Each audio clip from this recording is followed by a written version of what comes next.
And welcome to everybody. This is the Prof Show, and some of you may be watching on Silky's channel, and I'm so glad to be co-hosting with Silky tonight. So welcome to everyone. We'll get her in here in a heartbeat, but today is April 3rd, Thursday, and we're going to be covering some retrospective of the trial of Richard Allen tonight, and I'm just so happy about that because we're halfway through it. And I'm so glad that Silky could join us to join in the adventure and make it easier. So welcome to everybody. And let me quickly say hello to everybody who's in here. And that includes Daniel Barry Sports Highlights, Samantha Springman, Teresa, Say What, Amy, Mark Ellis, Crazy Girl 1203, JoJo, Dom S. We have Sweet Dude Shibby, as well as Oleg Cat, Heather Brown. Lisa's here. Deb is here. Welcome, Deb. Look at all those peoples. Okay, Deb. Who else we have? Carol. We have Brenda Mays. Miss Pie Crust. Asha Harry. Also, we have Silky Southerty. All right, and we got Indiana Nan. All right, and No Name. What's up, No Name? Tracy Fleetwood. Okay, Ricardo 2. Jennifer Hoff.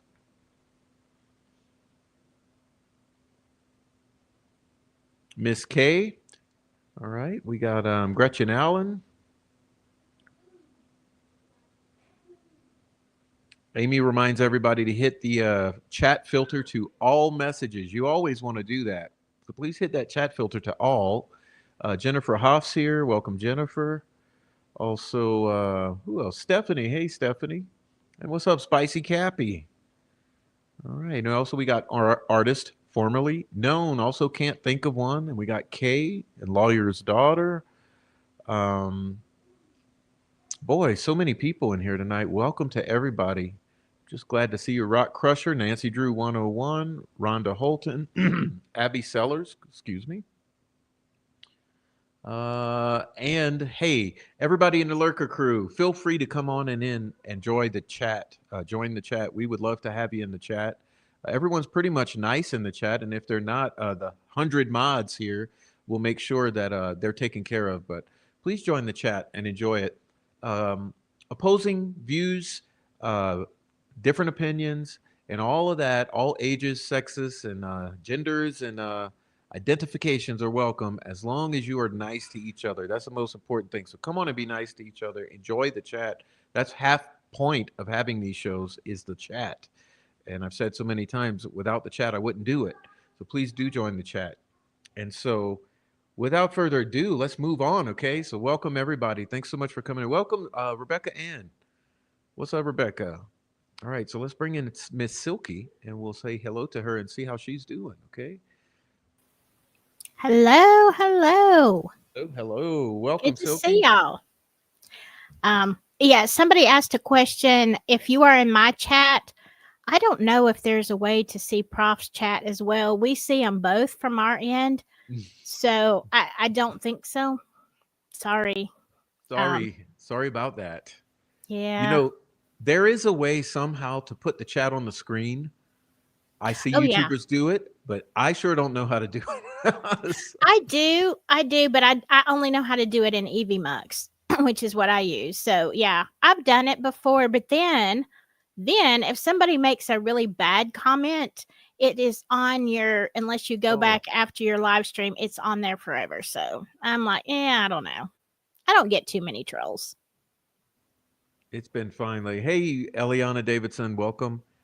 And hey, before we even get started, someone please put Silky's channel, a link to Silky's channel in the chat so that anyone who does not yet know about Silky or know her channel, they can go and find her. Okay. And if you don't know me, if you're on Silky's, hi, I'm the prof, and come on to the prof channel. I'll be glad to see you in my chat as well.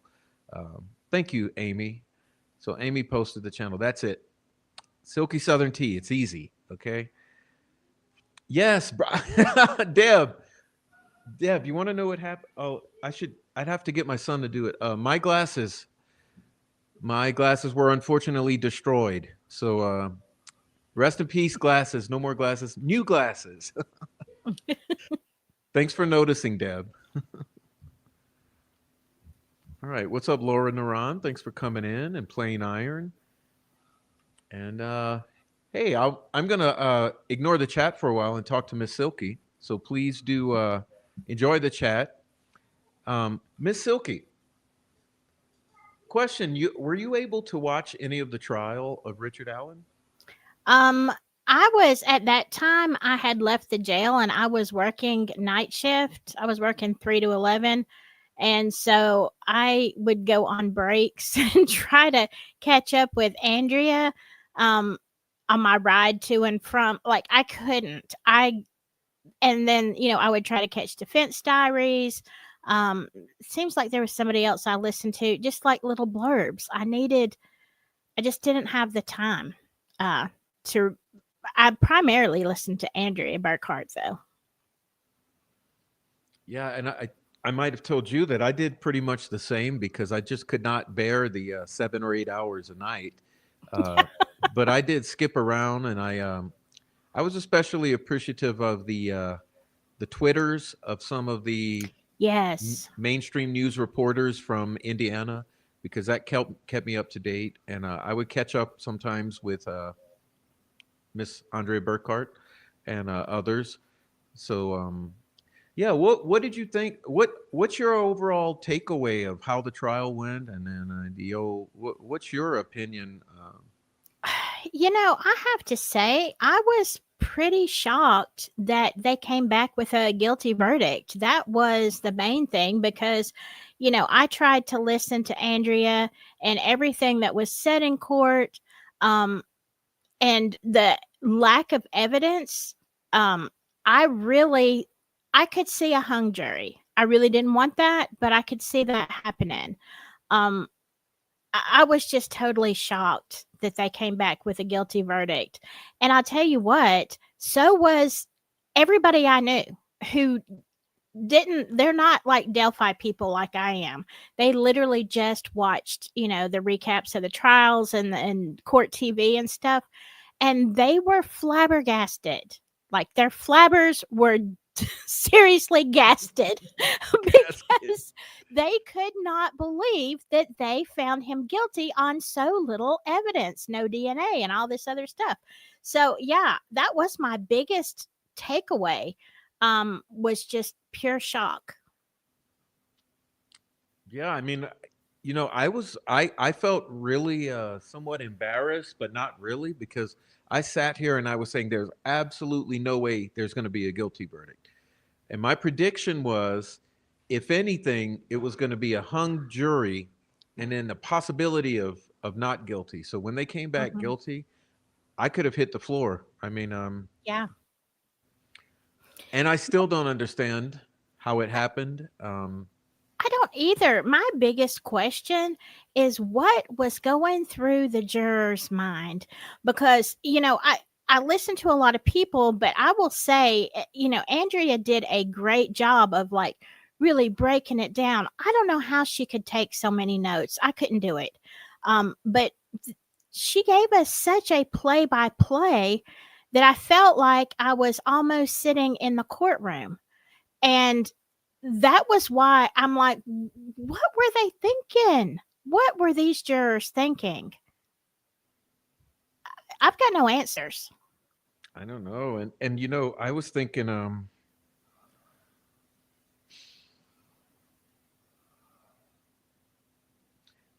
thinking of these lawyers who were doing this. So they'd have to be to court. They were already paying individuals to sit out there for 5, 6, 7 hours ahead of time.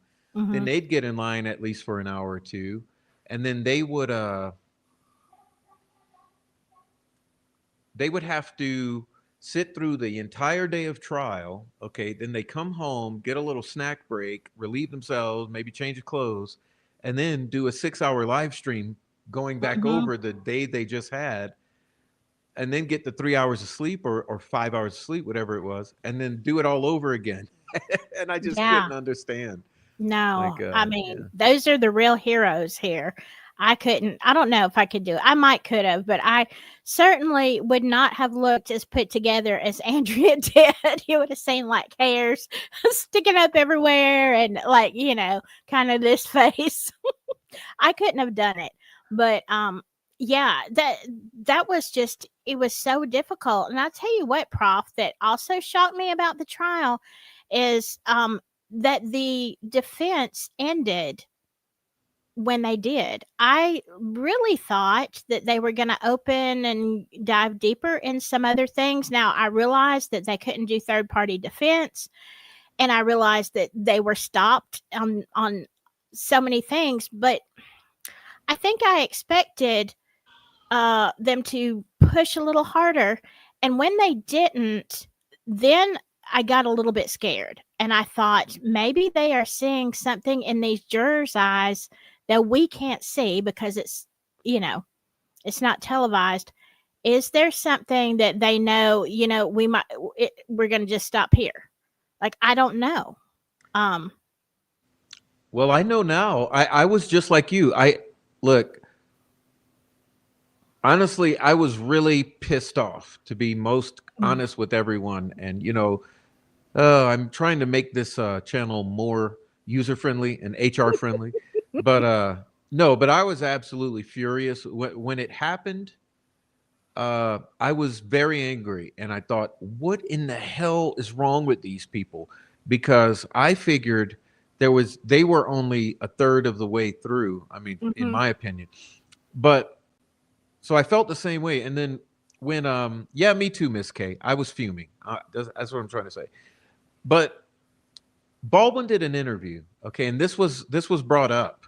I think it was an interview where it was him and Jennifer Auger that were in the interview together, sitting at their table, and this was brought up. and he acknowledged that yeah, basically they read the room wrong. They read the room wrong. They were feeling it out every day, feeling like they did better than they actually did. And then after so many days, they figured, yeah, we got this in the bag. And I think it was a bad call, and I mean, I think they underestimate a lot of things. But I've been sitting here regularly criticizing them in that way and in other ways. But it's not to say that I'm beating up on them. It's just that I think that they underestimated what this trial was. You know, they Mhm. underestimated. There was a whole lot of lack of following up with certain things, um, like regarding tips that they received and information that was handed to them. Uh, I think they just missed. They dropped the ball in lots of ways, and I think that mistakenly assuming that they were getting along or doing better with the jury than they were, it left a lot of wiggle room for the jury to maybe change their mind and come this way. And it appears to me that's what happened in deliberations as deliberations went on and on and on, and the numbers started shifting when they took votes. Um, and I think eventually everyone was just like, I think like subconsciously the jury wanted to get justice for these two dead girls. They Yeah. wanted justice for the two dead girls. This is the only guy they got to look at. Hours and hours and days go by, and finally, I think they just gave the ones who were holdouts just gave up for some odd reason and said, "Oh, I want to go home now. Let's just get this over with." Yeah. That's always Um, possible. You know, I I feel like this is the reason that Judge Gull pushed so hard against third party defense, like flagrantly, you know, misuse of justice here. But just whatever, because that's part of your case. Like that's allowed. But if you think about it, the actual evidence that the prosecution had was so flimsy and could have been torn apart that if you had introduced anything, whether it was the Odinist, whether it was Ron Logan, whether it was anybody, like look, a lot of people have suspected that Garrett Kurtz and a laundry list of people that could have been there at the bridge. So if you had introduced any other theory that was halfway viable, I think this definitely would have, been a not guilty. But the way it was structured, with her keeping that really tight grip on not letting any evidence in that would, be exculpatory, I guess the jury just felt like they're, like you said, well, this is what we got, you yeah, know? and I'm glad you brought that up. That I think you made a good point. That I want to add this too, because a lot of my critics, whenever I criticize the jury, people clap back and get mad and say that I'm not supporting Richard Allen or not supporting Delphi Truth. Listen, I agree that all of this is within the context of no. Obviously, they were not allowed to present a defense. Like that goes Hmm. without saying. This judge did not allow any defense whatsoever of Richard Allen. Like she kept everything out. She kept confessions of others out, which should have been in, and even the defense left out confessions of others that exist in the world and in discovery. So it's very interesting to me that you got all these other confessions. At a minimum, that should have been brought in, Hmm. and especially I believe Kagan Klein, because in fact, there's no doubt that the Anthony Shots account was the last to communicate with these girls, did lure them out there, and was supposed to meet with them. So the way that all of that was allowed to be kept out, I truly do believe that just justice system needs an overhaul, unlike we've ever seen in history. Like we we should not be limiting a defense of an individual to be so narrow that where we're limiting any choice of a defense that they want to present, and Hmm. which is exactly what happened. So yes, good point that had the defense been allowed to present any defense at all for Richard Allen, they probably would have prevailed because there was zero evidence on Richard Allen. Everything was manufactured, Hmm. innuendo, circumstantial, and not even rock solid. So Right.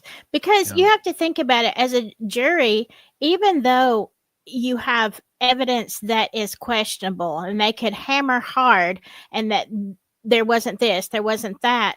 But even if your evidence is flimsy, without having a counterattack of explaining why somebody else is a better candidate, like you really don't know what to do as a juror. They've got evidence that's very sketchy, but at the same time, they weren't allowed to really hammer it in on another suspect. So you kind of have to think the jury, I hope, I mean, I have hope that they were honest people and that there was no outside influence. It is Indiana, so there's that.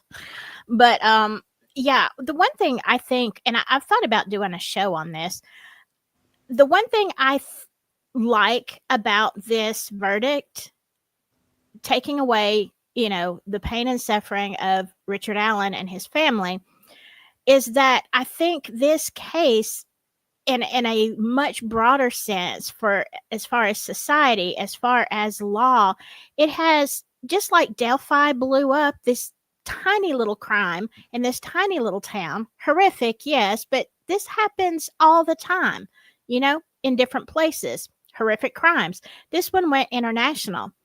I feel like the way that they handled the trial is in the end going to really bite them in the rear end, because now I have people, here in Alabama where I'm at, that didn't know about Delphi, watched the trial, watched court TV, and they're like, "Are you kidding me? What is wrong with Indiana? The corruption is Mhm. insane." So you wanted to make it quiet, but I think what you have actually done, Indiana, is you have once again spotlighted this case. So now people from everywhere across the globe are saying what's happening in Indiana. This is not right and this has got to stop. I mean, if you look at it from that perspective, this is the prosecutor's nightmare. Yeah, and I agree. I made that point before that the whole attempt to do a Barry job with Delphi and make it all go away by railroading one guy, it's really backfired. Like Mhm. I believe had this judge allowed the cameras in the courtroom, the numbers on the side of frustration here would be halved, because had there been cameras in the courtroom, a lot of people would have just said, okay, well, at least we see what happened and it's okay. But by keeping the cameras out of the courtroom and with all of this obvious blocking of any defense and the lack of evidence, when you know how it is when you hide things from people, they want to look more. I remember being a kid, you Mhm. know uh, the older I got, as I got into 11, 12, 13 years old, I remember that that was the thing about the night before Christmas, is I knew the parents were being sneaky about something. So like we'd sneak up at 2 a.m. and we'd be like, is there anything under the tree yet? Is dad getting something out the closet? um, when you hide things from people, it makes them want to look and dig. And that's what they've accomplished, I believe. Yeah. I mean, I kind of have that same mindset. It's like, tell me I can't. Right. Go ahead, tell me I can't, and watch and see how far I'm going to get. It's like a challenge. Okay, we're not going to let you see the court. Okay, so we're going to listen to every word. We're going to hammer down for those transcripts. We're going to not shut up. Like, all you have done is made people who want justice really, really angry. Like, really? Tell me I can't see the trial. Tell me I can't know what was said. Bet Samantha bet says, me. Bet me. denial of cameras in the courtroom was the straw that broke the cover up camel's back. Yeah. Mhm. Yeah. I agree. And the thing Absolutely. is, like, you know how Doug Carter's like, well, just move on, stop, move to another country if you don't like it. Like, bro, this type of shit, no. Guess what? you've ensured that people will not stop looking at Delphi. So guess what, Delphi? You wanted to bury this crime, make it go away, get back to Delphi as normal 10 years ago. Yeah, it ain't happening. Mm-mm. Okay, you've just invited more scrutiny into your town and your county and your state. Um, Right, because if they had made it open, um, and honest and said, "Hey, we have nothing to hide," but the problem is they really couldn't do that because they have a lot to hide, in my opinion, allegedly. But yeah, if they had been more chill about the whole thing and said, "Yeah, we want justice and we want to make this transparent," we would have a harder time criticizing them. Silky looks extra beautiful tonight, woman says. Oh, thank Thank you, you. woman. Yeah, it's effed up all the way around. And I love the glasses, Prof. Thank you. I just saw a congressional hearing about how corrupt the FBI is, and they're trying to clean it up. Hmm. Yeah, you think? All right. What's up, Four Pits? Hey, All right. Four Pits. What about them poor kids who in a fire they did nothing about? Yes, the Flora Four. Hmm. Kiani, Cariel, Kiara, Keone, Kiana. Yeah. Kiara. That, listen, it's very clear to me, and I hate to say it. I hate to be the one to say it because it's a conspiracy theory. I believe the same element involved in the Delphi murders is the same element involved in that Flora fire, and that's why it's a cover up. They're covering up both, and it's the same people who are trolling behind both crimes. Hmm. It's kind of fucking obvious, and a Yeah. bunch of the same names. And look, these towns are just within minutes of each other. Go look at a map, okay? Hmm. And guess what? Sandwich. I mean, get okay. So you got Kokomo here. You got Russiaville, Flora, Delphi, Lafayette. I mean, it's like it's the number of questionable people like that threaded throughout all these small towns, even on up to Rensselaer. It's amazing. It's amazing. I think that there needs to be a true cleaning out of the domestic terrorist of Indiana, but that's my opinion. What was that last place you mentioned, Prof? Rensselaer. Yeah. I don't know if I've ever heard that. Well, it's on the way to Gary, and right Oh. before that is Maryville.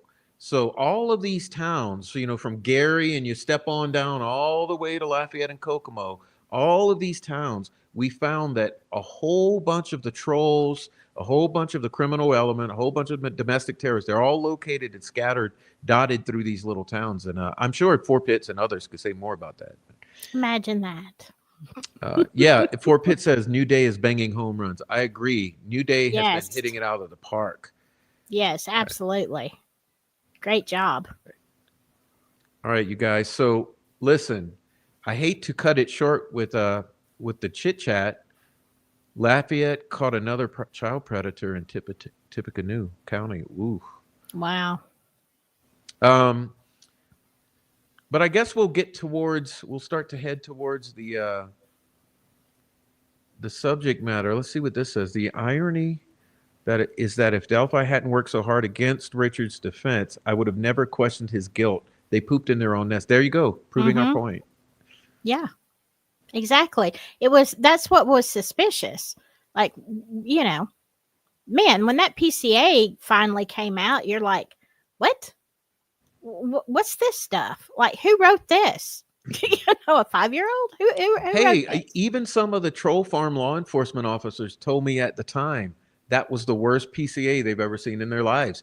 More than one, three cops, three retired Wow. cops.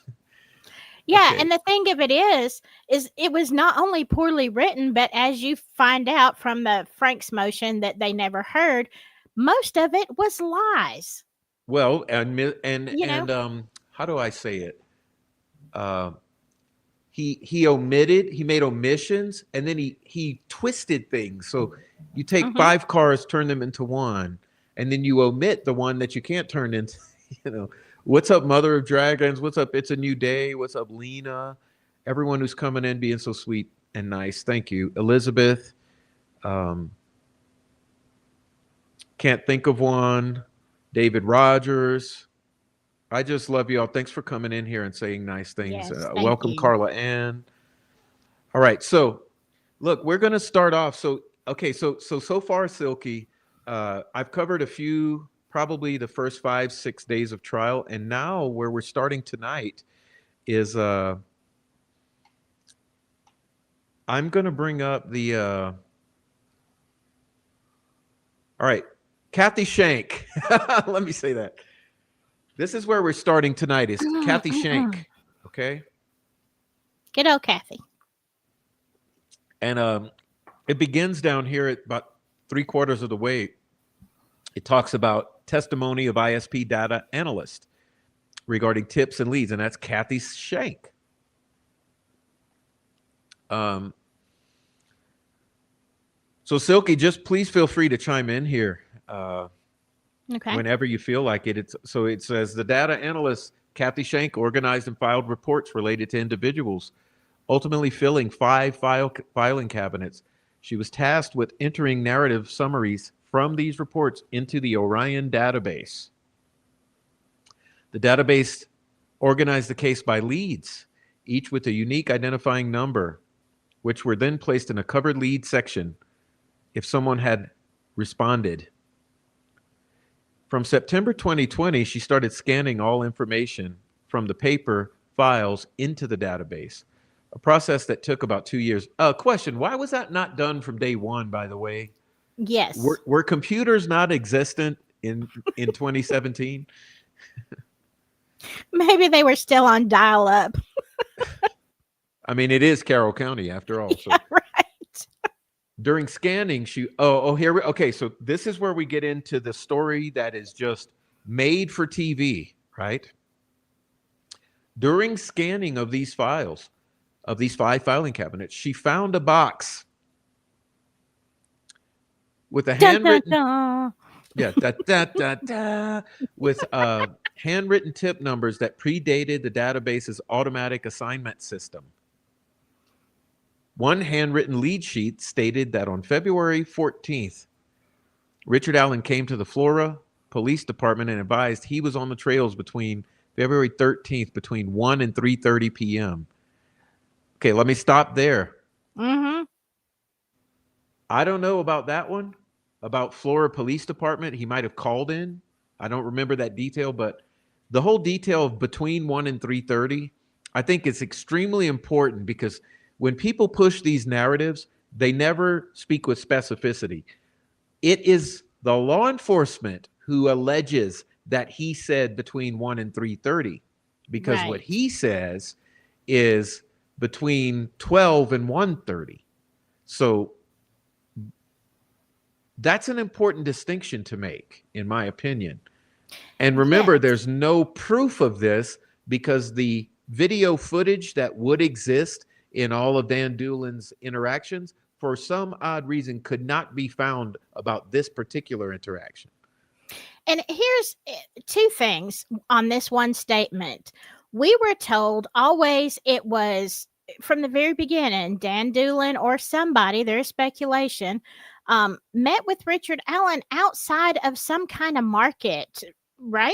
Because he was in town. Never have I heard before that he went to the Flora Police Department. No, and this could be the AI making some confusion or something. I'm sure some of our amazing chat members knows why and why Andrea might have said something like that. But maybe he called Maybe. in. Maybe he called in, Maybe and he someone did. from there. I don't know, but the point being that no, they did rendezvous at that little grocery store. Mm-hmm. But what bothered me the most, and still to this day does, is that Dan Doolin alleges that he recorded all of his interactions of this sort. And when he was asked to go find this one with Richard Allen, he went look in his computer. He went look for these recordings or this recording with Richard Allen, and magically could not find it. Could not find that one recording.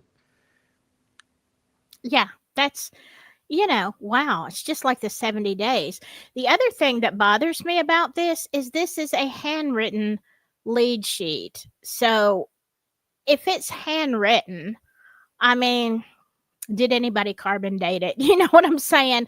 When was this written? Hypothetically, you Yeah, know? and I have another question. Why was it marked cleared? Who Right. cleared it? Can we get the details on who cleared it and why they cleared it and what were the Yeah. details around that? I mean, Well, here's what I think. I think the reason it was cleared is because he originally said he was gone by 1:35, something like that, according to the data. So if he said I was there from 12 to 1:30 and they didn't even arrive until like close to 1:40, you would have cleared him. But magically in the PCA, it changed to, between 1 and 3:30. So there you go. You can't I assume that's the reason he was cleared. I mean, you would think that they would, even though you have to assume if you're a law enforcement officer on a crime, I mean, I think if I were an investigator, I would assume everybody's lying. So I would have investigated him further at that time, just knowing he was out there. So it was either the time frame or something else that made him that made clear. him cleared. It, like Hmm. you say, and even Miss Woman Doing says, I remember hearing other conservation officer cleared him, Yeah. interviewed him. Me too. Hmm. Yeah, and they So lost did I. everything. Yes, they lost all other evidence. Alleged. Allegedly. Let's see. They let's face it. Law enforcement and Nick created all the evidence. Well, there you go. Mic drop. Hmm. Yep. Okay, mic drop. 100%.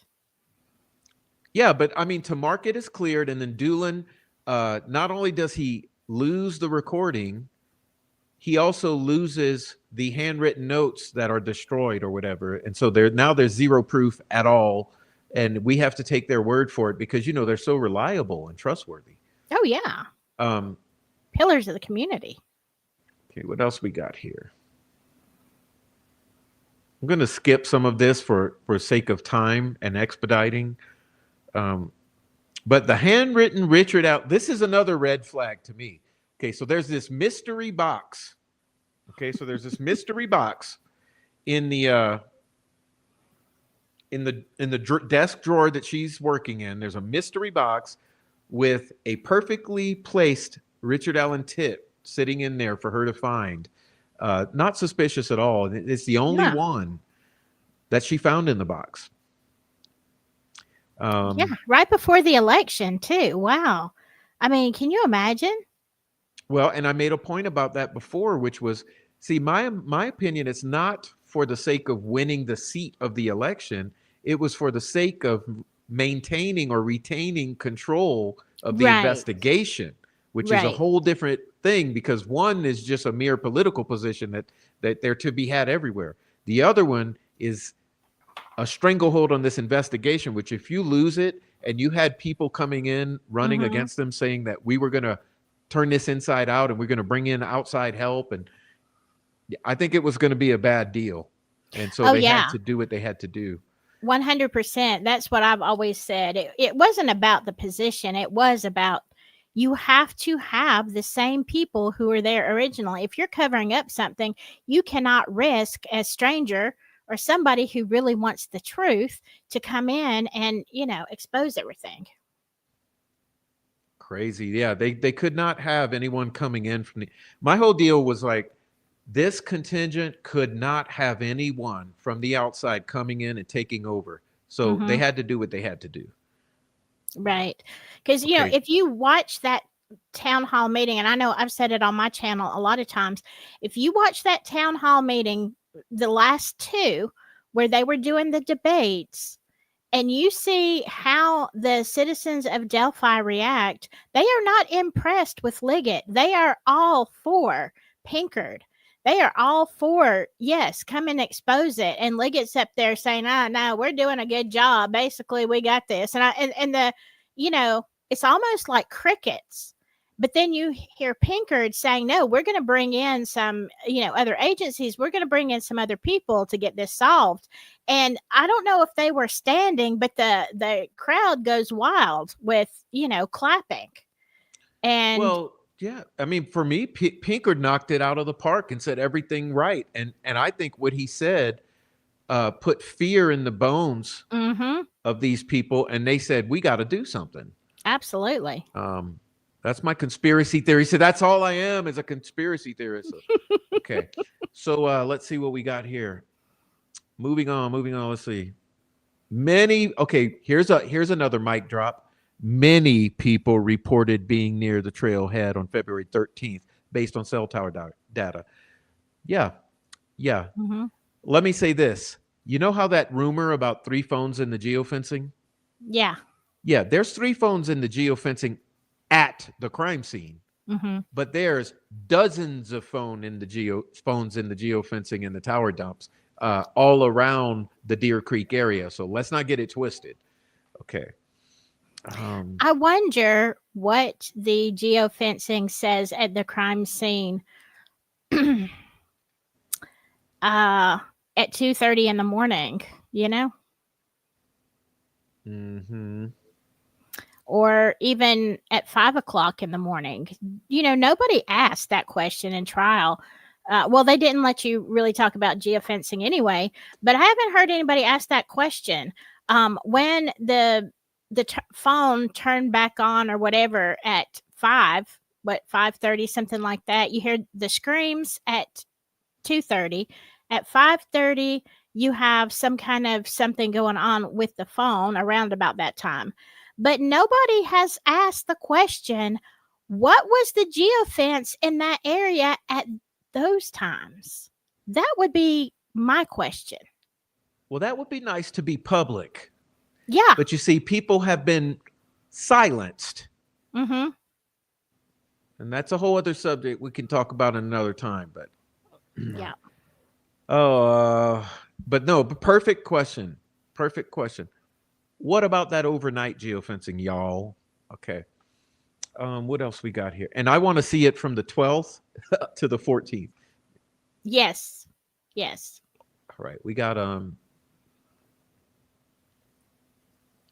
gonna skip all this about all of you guys know the story about Richard Allen's phone, so whatever, whatever. Okay.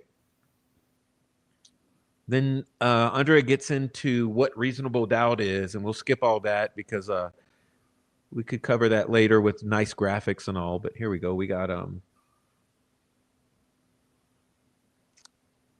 refreshing of a witness. Okay. We'll skip all of that. I'm trying to blaze through this because it's been taking so long to get through this. This is all just procedural sort of stuff. All right. Kind of skip over this. Now this is a great point here. The defense has faced legion discovery problems with things not being turned over or being delayed, absolutely matter of factly, which shows bad faith on the side of the prosecutor, who has consistently displayed this sort of these obstructive tactics of delaying and discovery, and also let's not be confused. All of these insiders who I've spoken with have said absolutely that discovery was intentionally scrambled, disorganized, disheveled, almost as if it was intentionally done to make things extremely difficult to sort through. And this is what they're saying here. And the 2 people that I've heard are behind that are Steve Mullen and Kathy Shank. I just, yeah, I don't understand. I got to thinking about something when, as far as the police losing those 70 days as well, just talking about in general about stuff being missing. You know, they not only had the testimony of, Brad Holder and Patrick Westfall and, who really knows, who they had, but Now, to me, and I am not casting stones or saying anything, but you know, those first interviews, even with the family, there may be something that they said or recollected or whatever. If they were questioned in those first 70 days, which I'm sure they were, what is possibly lost? Because, I'm just thinking about if I'm going through a traumatic event and I've lost a family member, and then you're being, questioned by police. It Grief does a funny thing, and a lot of things get convoluted. So what did they say that maybe they didn't even know they said that was important, that they didn't realize was important? We'll never know what the family said, what those closest to the situation said in those first 70 days. And, of course, that makes it look all the more suspicious, in my opinion. Yeah, I mean, that's when you do the most important work. And you know why I don't buy? I mean, there's many reasons I don't buy the whole we accidentally recorded over 70 entire Yeah. days. Okay, because it never happens. Okay, matter of Hmm. fact, period, it never happens. Just use some common sense. But in Right. addition, it's like that's when the most important things would be Hmm. happening. And are you trying to tell me that this is the cognitive dissonance for on my part? So are you trying to tell me that, I mean, because I've said before, I've watched the first 48. I probably watched every season of the first 48. And I know there's some theater in there that, because it's a TV show, but it's kind of boots on the ground TV. Hmm. Listen, there's many times when they would do an interrogation and it would be filmed, and then the day or week later, one of the detectives would say, "Hey, Sergeant so and so, can you go pull up the recording from a couple days ago of John Smith? I need to go Right. and review that footage because I'm missing something in my notes because I just talked to the other cousin and he said this, that, and the other." And then they go back and they review the footage of that interrogation to refresh themselves about something that was said. And that made for good TV too, because they would show us from the inside of the room.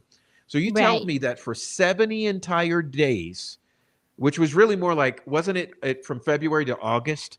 So you're telling me from February to August, not one detective working this case ever had the need, not even once, to go back and review footage from the interview room, and having had done so, realize that it's all been lost? I mean, it just Exactly. doesn't logic. Right. And another thing that has bothered me, I mean, and I just look at it from a medical perspective because, there's a lot of times we get all caught up in court, whatever. But how do you not have a list of witnesses? Like, you just, like, people just came in there all willy nilly. They walked in, they interviewed them, and nobody is there keeping a log. Because I know the officers that I work with, the deputies, even the corrections officers, they have to log every single thing that happens in a day. So you're telling me the police department and the deputies and the investigators, they don't have to have a log of, okay, from 9 to 11:30 I interviewed Patrick Westfall or Becky Patty or whomever. You know, there's no even written record. So they couldn't even go back, hypothetically, if I believed this garbage, which I do not, but if I believed it, they don't even have a log. Like, what kind of department are you running? Like, this is kindergarten. This isn't police work. No, it's gaslight. Look, cute kitty break. Hold on, let's bring the kitty forefront. Yeah, she's going to be hanging out probably the next few minutes. Yeah, let me. Hey, kitty. There's Kitty. This is Sachi. There you go. She loves to take the spotlight. There you go. All right, that should help refresh the palate. Jeez, we got to deal with this shit. I mean, come on. Let me see. The chat is it's so much I can't keep up with. God bless you all in the chat. Thanks for being here. Yeah, you guys, your shit just don't make sense. Yeah, and like someone mentioned here, Kathy Shank, Miss Organ, she's Miss Organization, right? What the hell Right. happened with the Discovery lady? Um, don't you have folders for everything? Um, Exactly. all right, where are we here? Yeah, but like you're mentioning, so you're telling me nobody took handwritten notes so that there's a log, even, or they Hmm. couldn't figure out who was interviewed. Okay. Oh, the defense would find. The defense had a hard time recreating the early days of the investigation. Yeah, no joke. Investigation? You mean cover up? Right. Um, Mr. Baldwin referred Mullen back to a Brady hearing testimony about the importance of interviewing people early. Mullen said he could not recover the lost interviews. Yeah, and remember when he came up with the magical undated letter explaining all that happened out of the blue? Just it just appeared undated, just kind of like kind of like that safekeeping order for Richard Allen just appeared in Tobe Lesenby's hands. Never mind that it was authored by Diener, who then issued the order based on it. Um, Right. Right. all Oh, insanity.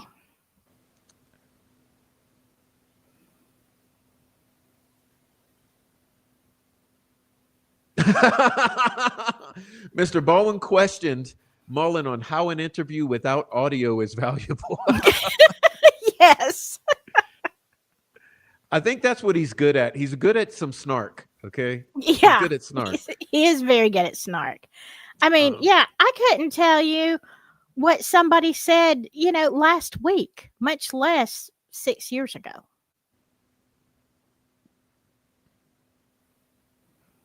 let's see what else we got here. I'm gonna go through a lot of this. Look, we've already. I mean, we pretty much laid that to rest. Look, it's a whole lie. Okay, Mullen, and Hmm. I'm not.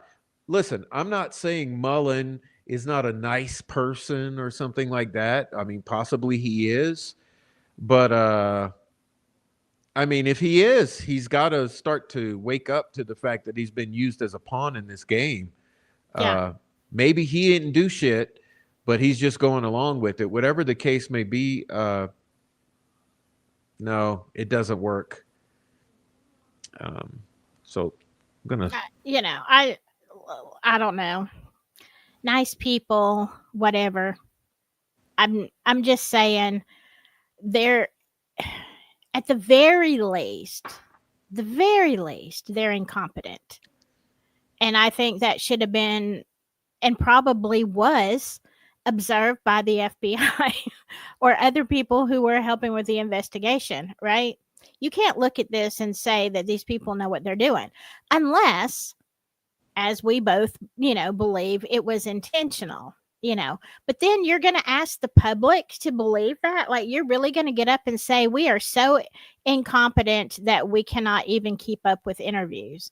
I mean, I guess that's their only recourse other than to say we lied, we destroyed it because we didn't want the truth. Well, that's when you're just hitting right at the heart of it. Yeah. So either you say, we lied, we deleted that shit because it actually covered important shit and would have led to the truth of the murders, Hmm. or you say, oops, we're incompetent. Sorry. Yeah. Okay, so what do we got here? We're gonna move on to the state presents evidence of the sticks on bodies. Okay, the state's theory is that the sticks were for concealment.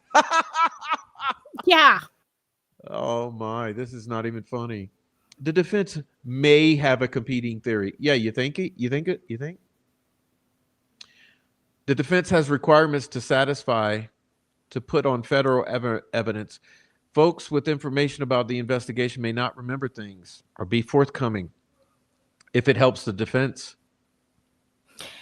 Let me just interject here. When they're talking about the sticks covering, which we all know is BS.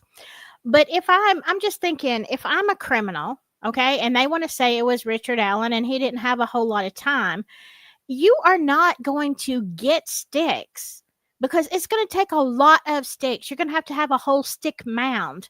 What is the first thing that somebody would do if you want to cover up a body? There's leaves. You would start raking, shoving leaves on people if you wanted to hide them, not maybe put sticks over the big pile of leaves to try to keep them there. But that doesn't even make common sense, and I don't see how the jury bought that and how that ever flew. Oh, it was just to cover the bodies. Really? Really? When you've got big piles of leaves and debris? I mean, if I was in a hurry, that's what I'd do. Something quick. Yeah, I mean, even who was it? Patrick Cicero. He even acknowledged. He said, "Yeah, maybe 3% or less than 3%." So we're not. Listen, think about your body. Sorry. Think about 50% of your body. Okay, let's say the bottom half, the top half, depending on who you are. 50% of your body. Now let's think about half of that. That's 25% of your body, right? Okay. Now think of half of that. Okay, what I don't know, 12% of your body. Okay. Now think of half of that. 6. And think of half of that. Hmm. What is it? A foot? Like your approximately your feet. Yeah. And that's for concealment. Hmm. And by the way, coincidentally, because this case is nothing but coincidences, not only was it less than 3% of the bodies, these sticks were also coincidentally arranged at definitive right angles in every place that they were found. But yeah, that's concealment and random. Yeah.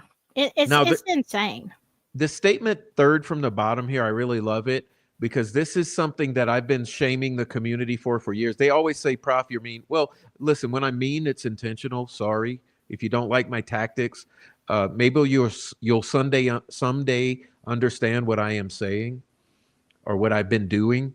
But no, I've been constantly shaming the community, saying, "When does a community cover up the murders of 2 of its own daughters?" Okay. Uh, Listen, folks with information about the investigation may not remember things or be forthcoming if it might help the defense. Yeah, you think so? You think that this community is not being forthcoming? I think they're scared. There's some reason the community ain't talking. There's some reason the family ain't talking. There's some reason everybody ain't talking about this crime. Guess what? Hmm. They've talked for years about it privately, and they don't know who we talk to. Anyway, sorry, Silky. I get a little pissed about this angle Yeah. because all the information behind the scenes and people pretend that shit was never said, and there's been a whole lot of shit said. And your and I theory kind of in the same direction. It involved Hmm. drugs. Hmm. Okay, it involved drugs. It involved multiple individuals, and these girls were targeted and killed. But no, and there was a sexual element. So all of that shit together, but all of a sudden now none of that matters. But the community is who gave us all that. Yeah. I just think of it is such a small town, and I feel like that people are afraid because if, as we both suspect, allegedly, this goes higher up, it has other implications. It has people who are part of very dangerous groups. I feel like a lot of people, maybe not everybody, but a lot of people in Delphi, I feel like they just are terrified to talk because I mean, just think about the video or the live stream we did like months ago about the Delphi body count. Especially Mhm. when you have information and then you see like people like Stephanie Thompson, and a bunch of others, you see people all of a sudden, you know, being unalived uh and everybody just says it's an accident. You're like, what happens? I'm not even high profile. I'm just, living here, working at the A&P or wherever you work, and what's going to happen to me? And I understand that, that is a hard thing for somebody to do. If you just, I mean, I would say you could go on the witness protection program, but there's nobody protecting you because there is nobody who has that kind of pull who could even keep you safe, you know? Yeah, yeah. I mean, like for me, it's like you're either going to end up with a hot shot or you're going to end Hmm. up killed and arsoned. Either way. Right. All Yeah. right. I So let's mean, see. Let's see.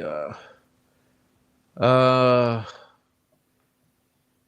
I'd rather just talk to you. It's so hard to even go through this because we could talk and just have much more to say than this. But let's see. We got. I know, and I'm so far behind on chat. I'm sorry, y'all. I'm trying over here. Look at here. The judge consistently sustained objections against the defense. I've said that repeatedly. Remember, Hmm. I've said repeatedly that McClellan seems to have this epidemic of of he flailing his arms about and saying object, object, object. He freaks out. Oh, it's You his know, animal magnetism, I'm sure. I'm sorry, I can't even say that with a object, straight object, face. object. Can't even do it.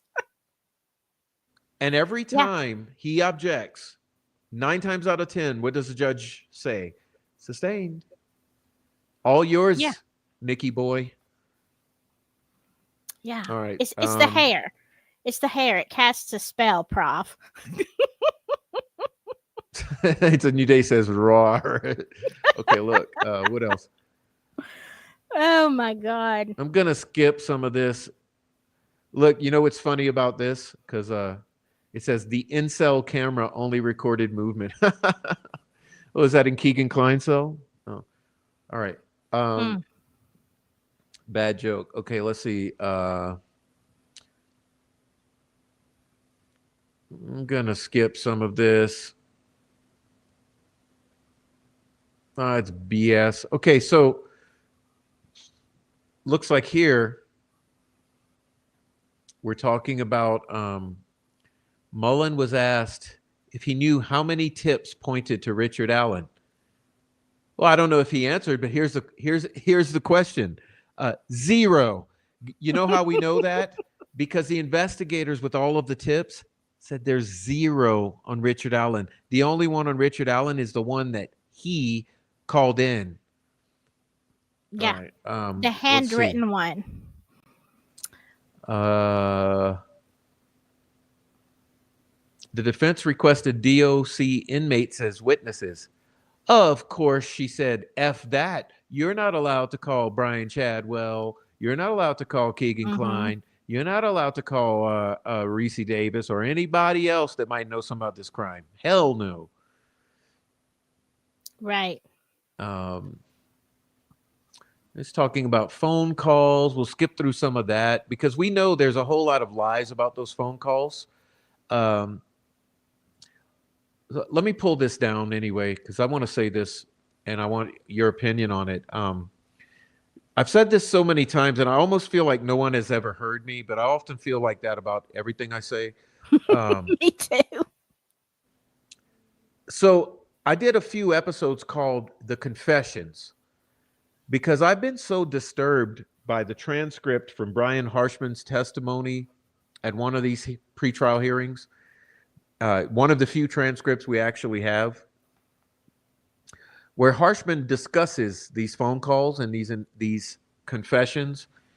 And it just bothers me so much because this PR campaign has really ingrained into the public's minds that Richard Allen confessed 60 something times. Remember, the trolls repeated it endlessly. The news reporters repeated that. Hmm. Of course, Carroll County Comet's going to repeat it with that lady over there. 60 something confessions is what they allege. Well, if you actually go through the transcript of Brian Harshman, what he actually says is that he repeats several of the alleged confessions. By the way, they all coincidentally happen at the peak of the psychotic episode, Right. um, in the summer. Um, but okay, so summer, I think it's 2023.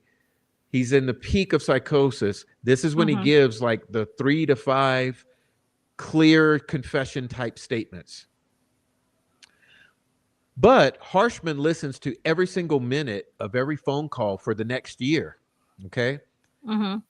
So then what he does is he comes to court and he tells the judge, when they're trying to exclude all that, he tells the judge, yeah, no, see, I've listened to all his phone calls. And because I've listened to his phone calls, I've begun to understand the way that he speaks. And because I understand the way that he speaks, I can understand what he's meaning when he says things. And Mm. so, even though he's been abused in solitary confinement for a year, which is way longer than he ever should have been, and actually he should have never been in any of this shit, but and his life has been threatened, his family has been threatened, either all that shit, and forced medication, and it's all at the peak of the actual 3 statements he made or whatever at the peak of this psychosis. I'm able to say that uh, in all of these hours of hundreds of hours of phone calls, there's another 60 statements that would be deemed confession like or alluding to something we could equate to a confession. So basically, it's his determination, just out of pulling it out of thin air, that there's 60 other confession like statements, because he's psychic, he's intuitive, he's a genius, he's a linguistic analyst, savant, genius, with no training or experience or whatever you want to call it. Yeah. So he totally pulled it out of his ass, right? That there's Right. 60 something confessions. There's truly only 3 to 5, and they're all made at the exact same time period when he's at his absolute worst. and Mhm. and he's literally running from one side of the cell. There's iron doors and brick walls, so he's running from one side of the cell to the other at full speed, impacting the walls. He's having man down incidents, and this is when he's giving those confessions, by the way, for those who don't know. Yeah, from the very beginning, and this is because I work, well, I've been a nurse forever. And, in my current position, I see a lot of psychotic breaks. I see a lot of mental illness. And that's always the way I assumed it was. Uh, because I see it all the time where you have, somebody actually in a small cell. I mean, I literally had that this week when I was at work, where somebody just said over and over and over the same thing. So if you're in a psychosis, you could be running from one side of the cell to the other saying, I did it, I unalived, Abby and Libby. I did it. Like, to me, that is more of the 60 times, and that's always the way that I took it, because there is no way that it was 60 different instances. And, I don't think that they covered enough, or to me, at least from what I heard, they didn't drive it home that he also confessed to a lot of things that were proven untrue. He didn't unalive his family. He didn't, He assault didn't his shoot daughter. the girls with a gun like he said Right. he did. Yeah, I mean, So, but and yeah. it's funny that the Shane Meehan can claim mentally unfit. Sure, check. you know, yeah, sure. Mhm. You killed Greg Farrington in cold blood. Check. Um, but Richard Allen is beating himself to death like he's black and blue. He's eating his own feces, drinking his own urine, and sleeping on the floor and starving himself, Mhm. and all of these things.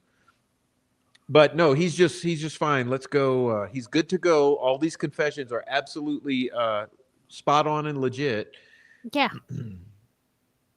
Well, it's ludicrous. And also, there's not detailed notes, which I understand that she kind of just did a summary, Walla. She did a summary, and that is not sufficient, in my opinion, for court, because anytime you do, I mean, think about it. Anytime you do a summary, whether it's a book report or whatever, it is filtered through your own thoughts and your own, you know, consciousness, the way that just the way that you think about things. And she's in these true crime groups, and she has the ability to just say, oh, okay, let me do a summary. This is what he said. I mean, that is, I don't even know why that can be allowed.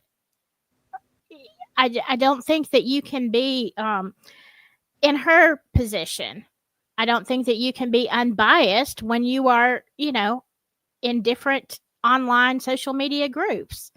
Uh, I think that should have been thrown out. And I don't know what the rules are. I'm not an attorney, but I'm thinking that the defense should have demanded that be taken out of the record. Not that the jury didn't already hear it, but you know what I'm saying? Like that's just crazy. It's mind-boggling. I mean, and for me, honestly, I've said it before, and I know I also feel like people never hear this, but McClellan himself should have never been prosecutor on this case because he has a conflict of interest that he's related to the family of Libby Mm-hmm. by marriage. So how in the hell are you allowed to prosecute this case when you have self-interest by being related by marriage into the family? I mean, of the victim. Exactly. Um, I, I know when it's a small town, a lot of times it's hard to find somebody who's not related to or friends with somebody. But in a case like this, where you're talking about this kind of crime, definitely he should have recused himself, in my opinion. But he was appointed. They already knew that this was going to come eventually. And Nicky was their boy, Slick Nick. He was going to play the game, and they knew that. That's why they were willing to take him from being a defense attorney and make him the prosecutor, he which plays is, the game. He plays the yeah, game. Yeah. it's like, yeah, we need this guy on our team because he's going to do whatever. He's going to do whatever we want.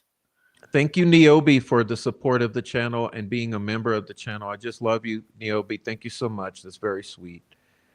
Okay.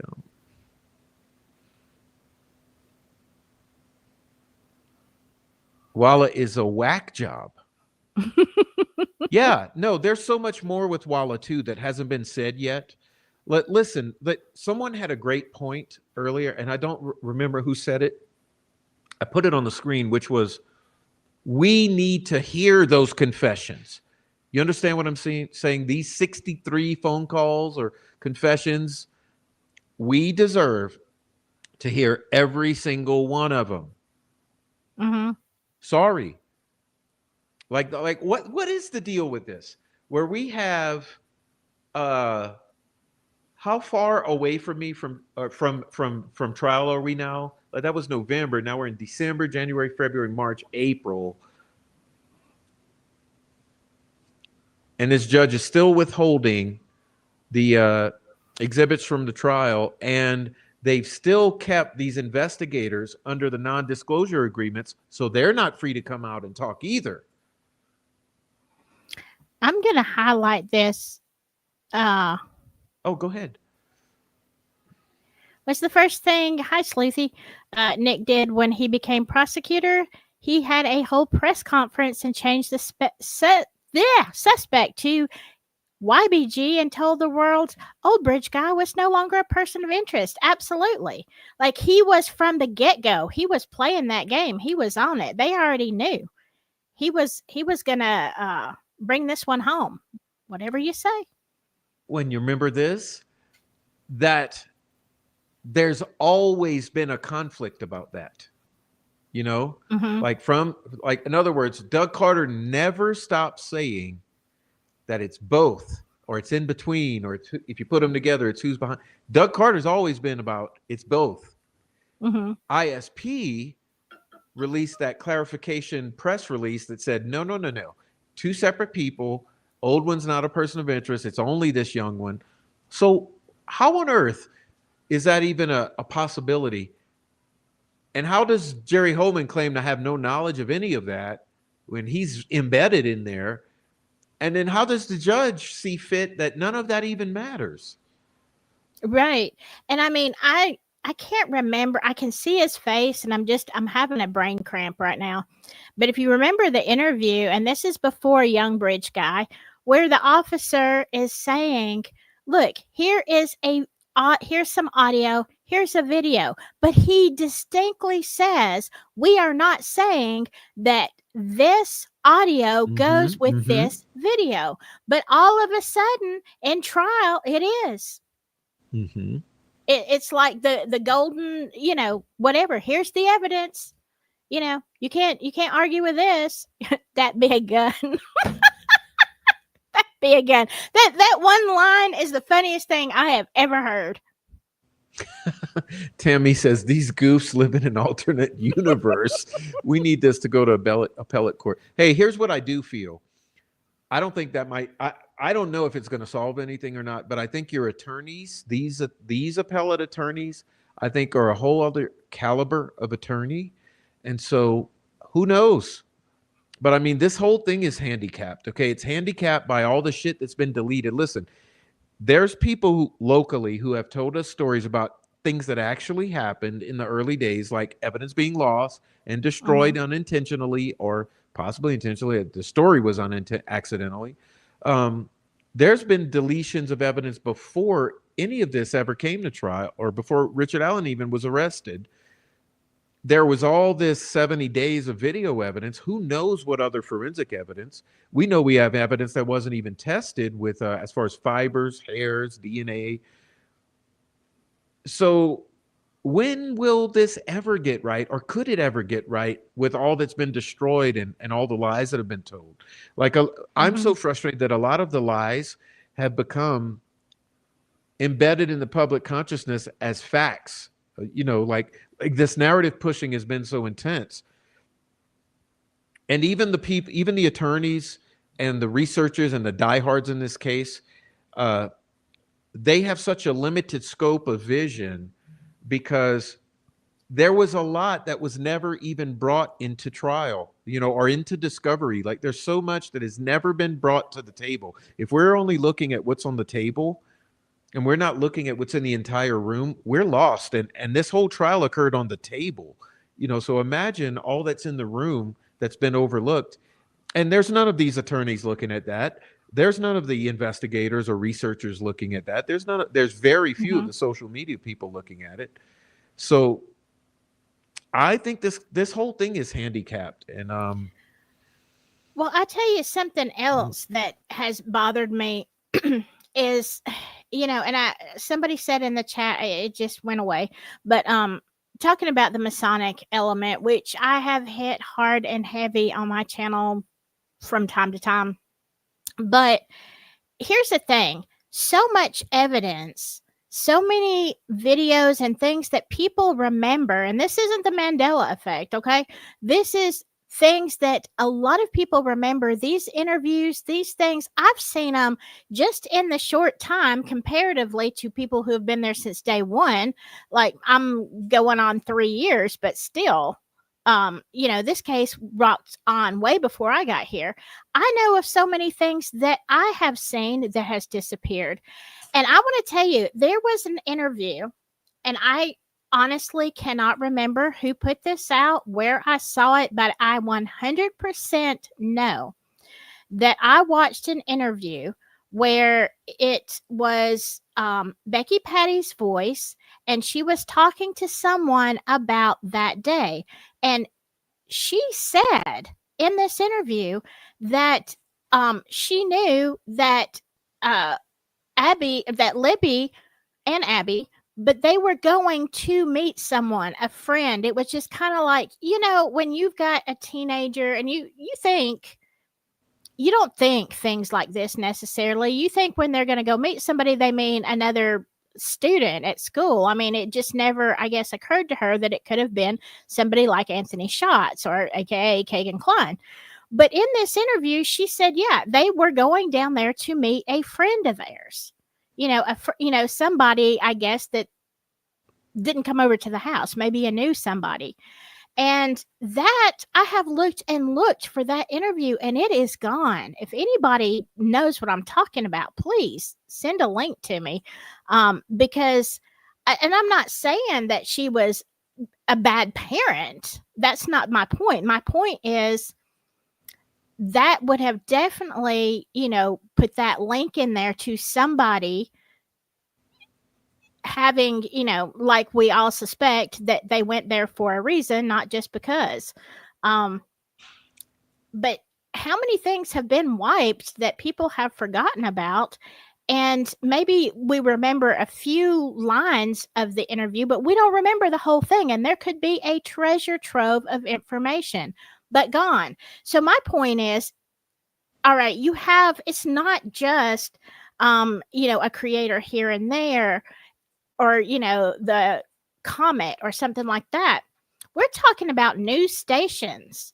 And it makes you think if things are scrubbed on a higher level, it can't be because some little people from little old Delphi are saying we don't want this on the air. There's got to be some pressure from somebody higher up. There's something else going on. Yeah, Yeah, you good point. I'm absolutely. glad you mentioned it because I always forget to go on about it. But the scrubbing, you're talking about the scrubbing of the Mm-hmm. internet of important stuff, and so much of that has happened, and it's only the die-hard, longtime Delphi people really notice it or remember it, and there's some of it that's never been preserved.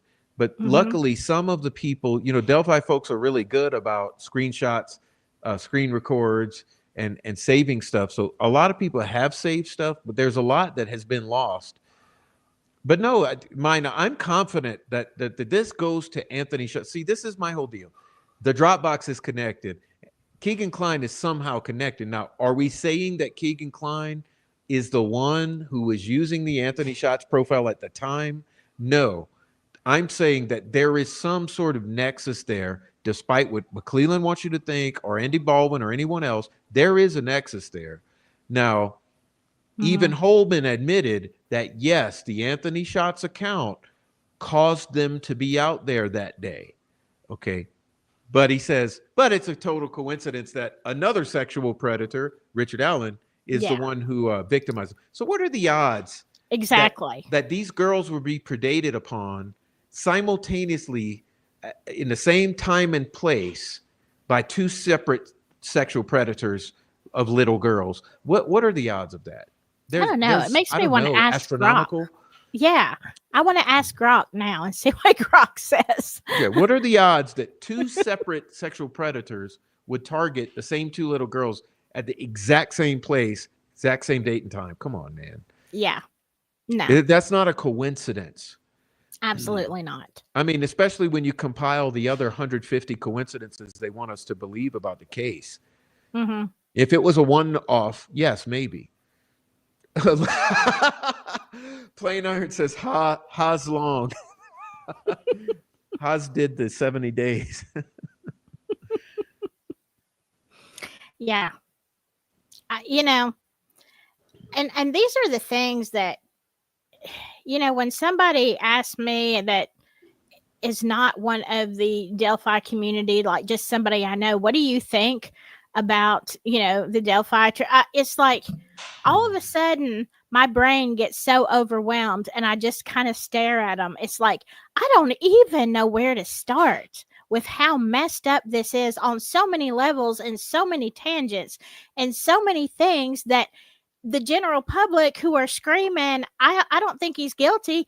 Well, that's great, but you don't even know the half of it. You don't even know a quarter of it, and we don't know.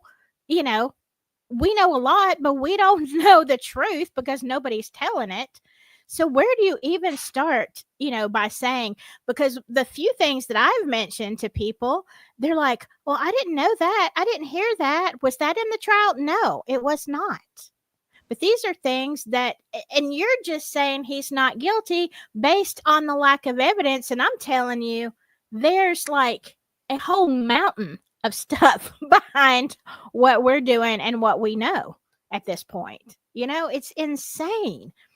And yet they keep on trying and trolling and all that kind of stuff, and saying, "Oh, y'all are crazy.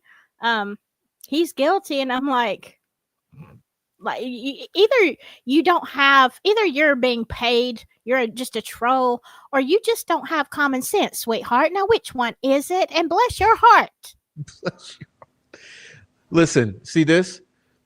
That morning when dawn hit, did ISP and local rescue already have everything locked down with a perimeter, blah, blah, blah, blah? Listen, Michael Capitano ran off Brad German and separately Eric Williams. Yes. Why are you running people off from the exact spot these girls are found? Mm-hmm. When magically, somehow, let's see, I've said it so many times, there's 19 hours or so. You've got about 4 hours of daylight on the 13th. Then you've got the overnight hours. Then you've got another, I don't know, 4 hours of daylight. You got 7:30 to 12:15. With all those hours of daylight, you don't find any bodies for hours and hours and hours and hours of daylight. But at the same time, you're not finding bodies. You're running off people who are coming right to that spot. Mm-hmm. It's like And I said years ago. If that was my child, and you said, no, you can't go through here, I would have said, watch me, watch me, because I'm going to go anywhere I want to go. I don't care what you say. That's my child out there. I'm not stopping. So yeah, there's so much. it's one Um, crazy mess, says Kate. Yes, no doubt. No doubt. Listen, and I've said so many times, this case has ruined lives. Okay, mm-hmm. let's be honest here. There's been Yeah. deaths, there's been divorces, There's been breakups, SWATs. there's been SWATs, there's been uh, poverty, there's been vehicle repossessions. I mean, this entire case has ruined a number of lives. Mm-hmm. And you put that on top of the fact that there's an entire troll farm that's pushing, pushing, pushing, pushing. And like you said, even to the point of mainstream media doing weird things. Remember, Mm-hmm. when that recent, I've said it a few times, like, so what's the guy's name? Rafael Sanchez. A couple months ago, he interviewed Mike and Becky for 3 to 5 minutes. There's a small little segment. If you went to the comments of that YouTube video, it was ratioed off the charts. It was like 90% people blasting the hell out of this investigation. Comments turned off. Okay. So then I said, hey, let me go to all these others. I did a live stream where I did it in real time. So I start going to all these mainstream media. I go to WTHR, WNUR, blah, blah, blah, blah, blah, all the Fox 9 or 8 or whatever the hell it is. So I start going to all the local Indiana stations that cover Delphi, and I go to the recent several, months or two of videos. And every single one of them, you've got 78, 90%, in the 80th percentile, people just angry and blasting this investigation. And they want to try to convey that people are not upset about this. If you go listen to that Lauren Hidden True Crime McClellan interview, Yeah. they sit there, or Murder Sheet, or any one of them, the state shills, they sit there and act like, hey, everything's great, justice was served, everyone's happy with this. This is absolutely normal, nothing to see here. Everyone calm down, things are fine. But if you just look at the people, like, no one's buying this. And Mm-hmm. Silky, you and I, like, when we first met, we were coming from two totally different angles. It's not like we met and said, hey, we both, Yeah. like, for instance, I'm one who says, I cannot declare that Richard Allen is totally innocent factually, because I don't know. How Mm-hmm. could I declare that to you if I have no proof of that? I don't know. Right. But here's what I can. I can say Richard Allen was never proven guilty beyond a reasonable Mm-hmm. doubt at all. Right. There's not even a shred of evidence. I can say that. And the two can still exist together, because shouldn't the law be, and shouldn't the way things work is that law enforcement has to be honorable, honest, transparent, fair, balanced, provide facts, convince to a certain threshold. And so that's where I sit. And I'm not, I'm not trying to push any agenda in either direction. I'm looking at it saying, damn, they put this dude in prison over Mhm. no evidence. And Right. even the families and the community members, when you go to them and you say, hey, tell me, what was it about this trial that tells you that they got the right guy, that they got Richard Allen? And and even the family says, well, there wasn't really one thing, it's kind of like the totality. Yeah. And What does that that say? doesn't sell me. That doesn't sell me. Especially had I been a juror, I would have been the one to make it hung jury, I'm sure, because I just can't. And I sat on the fence for a long time, saying, I think he's innocent, but if you've got real hard evidence, I will look at it. And I will look at it objectively. And if you can show me where he's guilty, then I'm going to get up here and say, you know what? I think he's guilty. But it just, when you look at all of the things and all of the corruption and all of the shadiness that goes around, you can't, that was, I think, the deciding factor for me was the trial. And I'm like, this is all you got? Like, really? This is all you got? Me too. Me too. But, Honestly, because I was always that guy. I told Noe, I told all kind of people behind the scenes. I was like, yeah, I don't know if he's guilty or not because they could be withholding some mm-hmm, bombshell evidence. mm-hmm, And I just left that in the back of my mind. Like there might, like, I know it's not legal to do, but I never trusted McClellan. So I thought, hey, McClellan could still play some dirty trick and drop a bombshell piece of evidence mm-hmm. in during trial that's going to just convince everyone. And nope. I mean, if they had any evidence, it would have been dropped, which tells you Yeah, they had nothing. right. And that's why they're not showing us these exhibits, because when we look at those bullet striations or markings on that casing, and we're going to see for ourselves that those marks don't match, and plus it's no way you could even have to fire around to match an unspent. Once we start seeing the actual exhibits, and once those investigators are released from the non-disclosure agreements, Mm-hmm. we're going to have that much more to talk about. So this is done. I mean, it's, for me, I'm convinced now that they had zero evidence on Richard Allen. Right. In the very beginning, you know, Prof, it would have been so much easier for us to, you know, our lives would have been so much easier if we had been up here saying Richard Allen's guilty. Like, there would have been a lot of things I didn't have to go through, right? But from the very beginning, but first of all, I'm not that type of person. But secondly, from the very beginning, I had big questions, even though I started out with everybody else thinking, okay, he's guilty, but then this, but then that. And I'm like, wait a second, this doesn't add up. And the more I look at the corruption and the more I look at all the dirty, shady dealings of Carroll County, I'm like, you know what? The chances that he is being railroaded are much higher based on the character of these players than he's actually guilty, you know? Yeah, And that's what so, I told someone today. I said, look, I can't tell you about Richard Allen, but I could tell you about Carroll County and Nick McClellan and the judge. mm-hmm, yeah. And the surrounding counties. And yeah, that's the thing. That was my big hiccup. And, this is something that like I said, the mainstream public doesn't know. And I know a lot of us and a lot of you in chat, we're always, it seems like we're talking about the same things. But my hope is that somebody is going to tune in, that people are going to tune in from somewhere else who don't know, you know? And this isn't just information that we've already heard, but that there'll be enough people talking that you're going to listen to somebody and then you're going to get hooked like we all did and say, hey, this stinks, this smells dirty. And then you have to think, well, if this happens in Indiana, when is it going to happen in Alabama?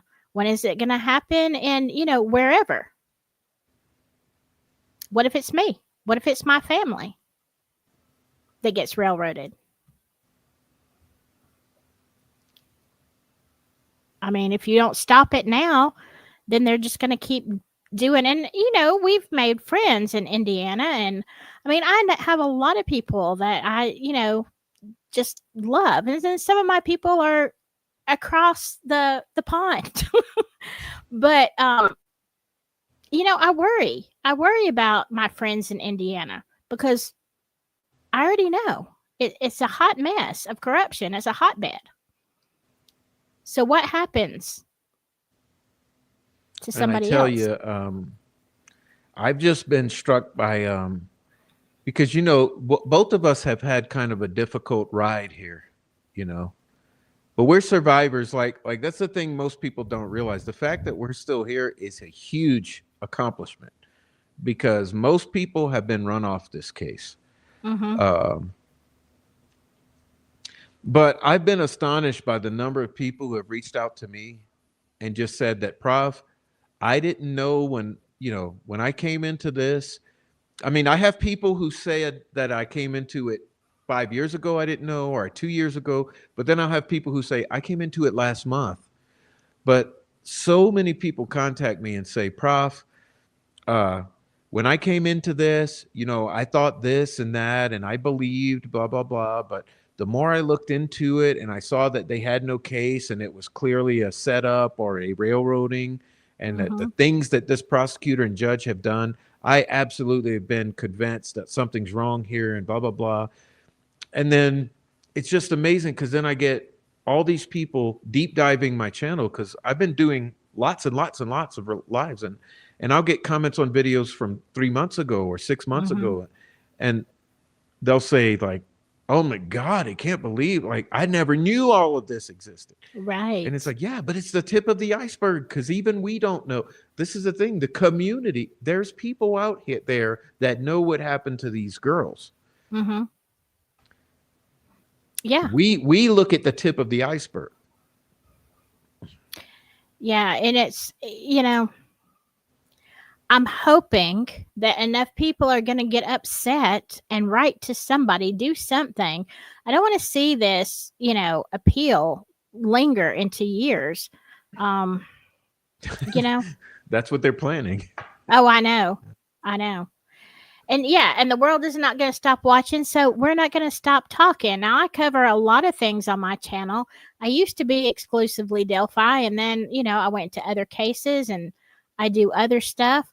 But Delphi is my heart. And I've heard so many people say, and I'm with y'all 100%, I will never get this emotionally involved and deep in a case that I cover as Delphi. I I just can't. I just can't do it.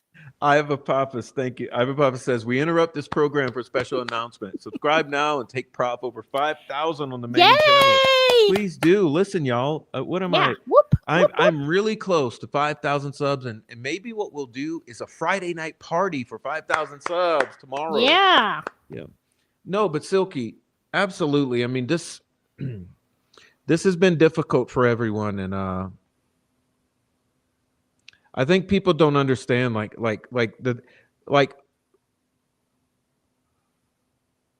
like someone said here in the chat, people are not going away. Okay, people are not going to go away because the problem is they made this too compelling. They made Mm-hmm. it too uh magnetic in a way with this bridge guy footage. And but speaking of Aya Apophis, who does a great job at Mm-hmm. questioning this footage, there's there's problems, okay? Now everyone's mad at me because I did not like the fact that we received a mystery drop of a video that's claimed to be the original that appears to be tampered with. At a minimum, it doesn't show the correct GPS, okay? Mm-hmm. At a minimum, there appears to be another person in the footage. At a minimum, it appears to be enhanced or some sort of filter that doesn't exist on an iPhone.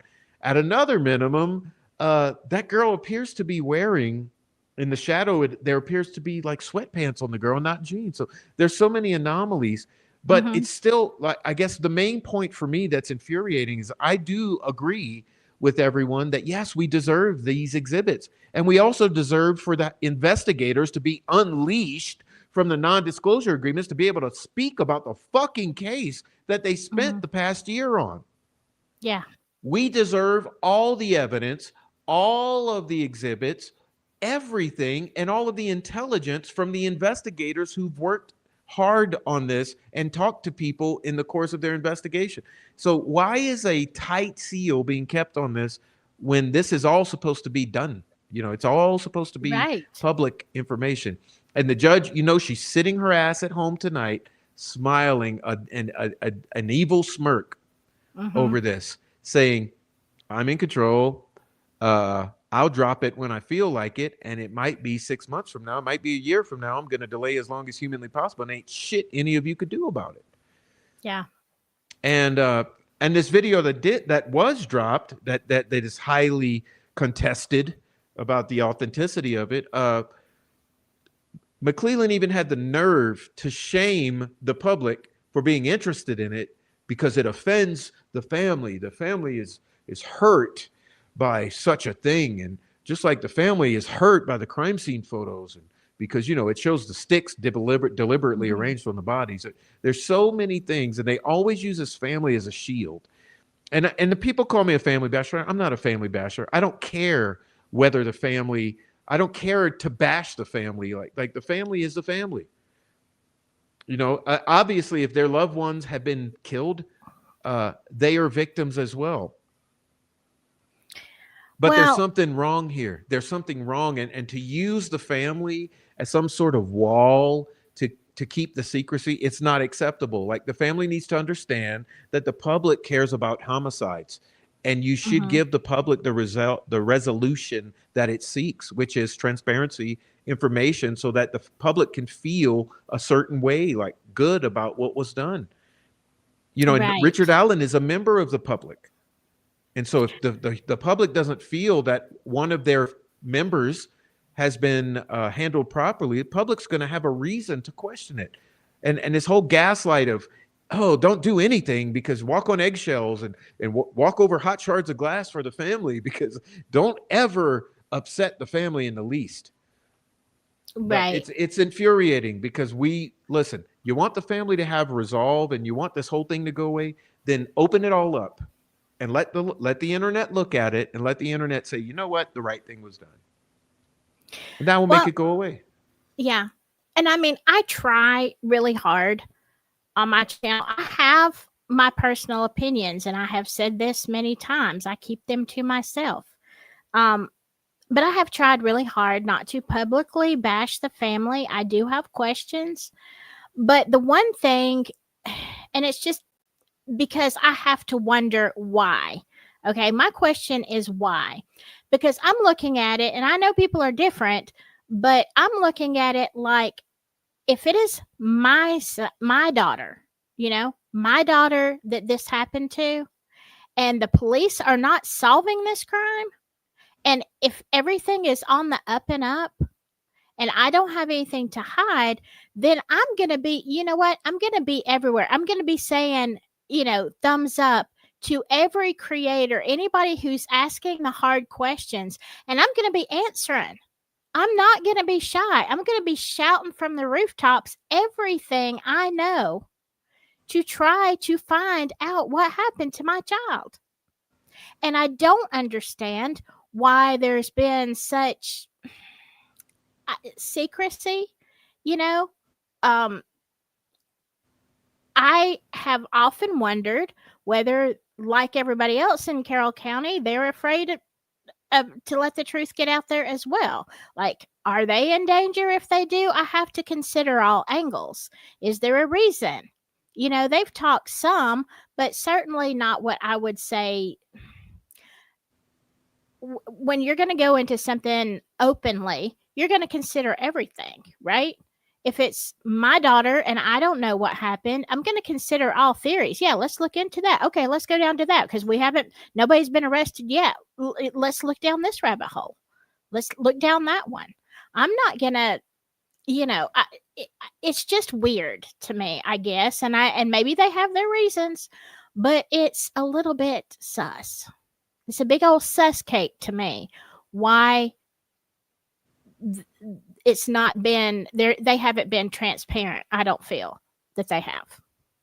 Yeah, and let me say this too, because this criticism is so often flung around to try to shut everybody up. But listen, the law enforcement did the family no favors, and Mm-mm. actually did no one any favors. The law enforcement could have come out and said, Brad Holder is cleared. The Mm-hmm. family is cleared. Keegan Klein is cleared. But for Yeah, 7 years, they never stepped forward and said anyone is cleared. And that is an actual fact, which is why you can't blame the public for questioning, like, well, who the fuck is cleared? Because exactly. no one's been, even Doug doubled down on it after the uh, press conference for the arrest of Richard Allen. Richard Allen's in custody. They do the press conference, and Doug's backstage, and he says, we haven't cleared anybody. Right. Okay, you got Richard Allen on stage. I mean, you're on stage announcing Richard Allen's arrest. You're Right. asked behind stage afterwards. So, who's been cleared? Is Ron Logan cleared? We haven't cleared anybody. Oh, well, thanks, Doug. Thanks. I guess Yeah. we should have confidence in this arrest. Right. Do you believe Right. that he's the guy? Oh, the judge signed the probable cause affidavit for the arrest of Richard Allen. What? Yeah. I mean, it's things like this that have kept us going that just don't make sense. I mean, I've just looked at other crime scenes and or not crime scenes, but I've watched other family members in multiple crimes that are unsolved and how they behave and how they do everything within their power to bring attention. It's like unless you are saying exactly what they don't want attention, you know?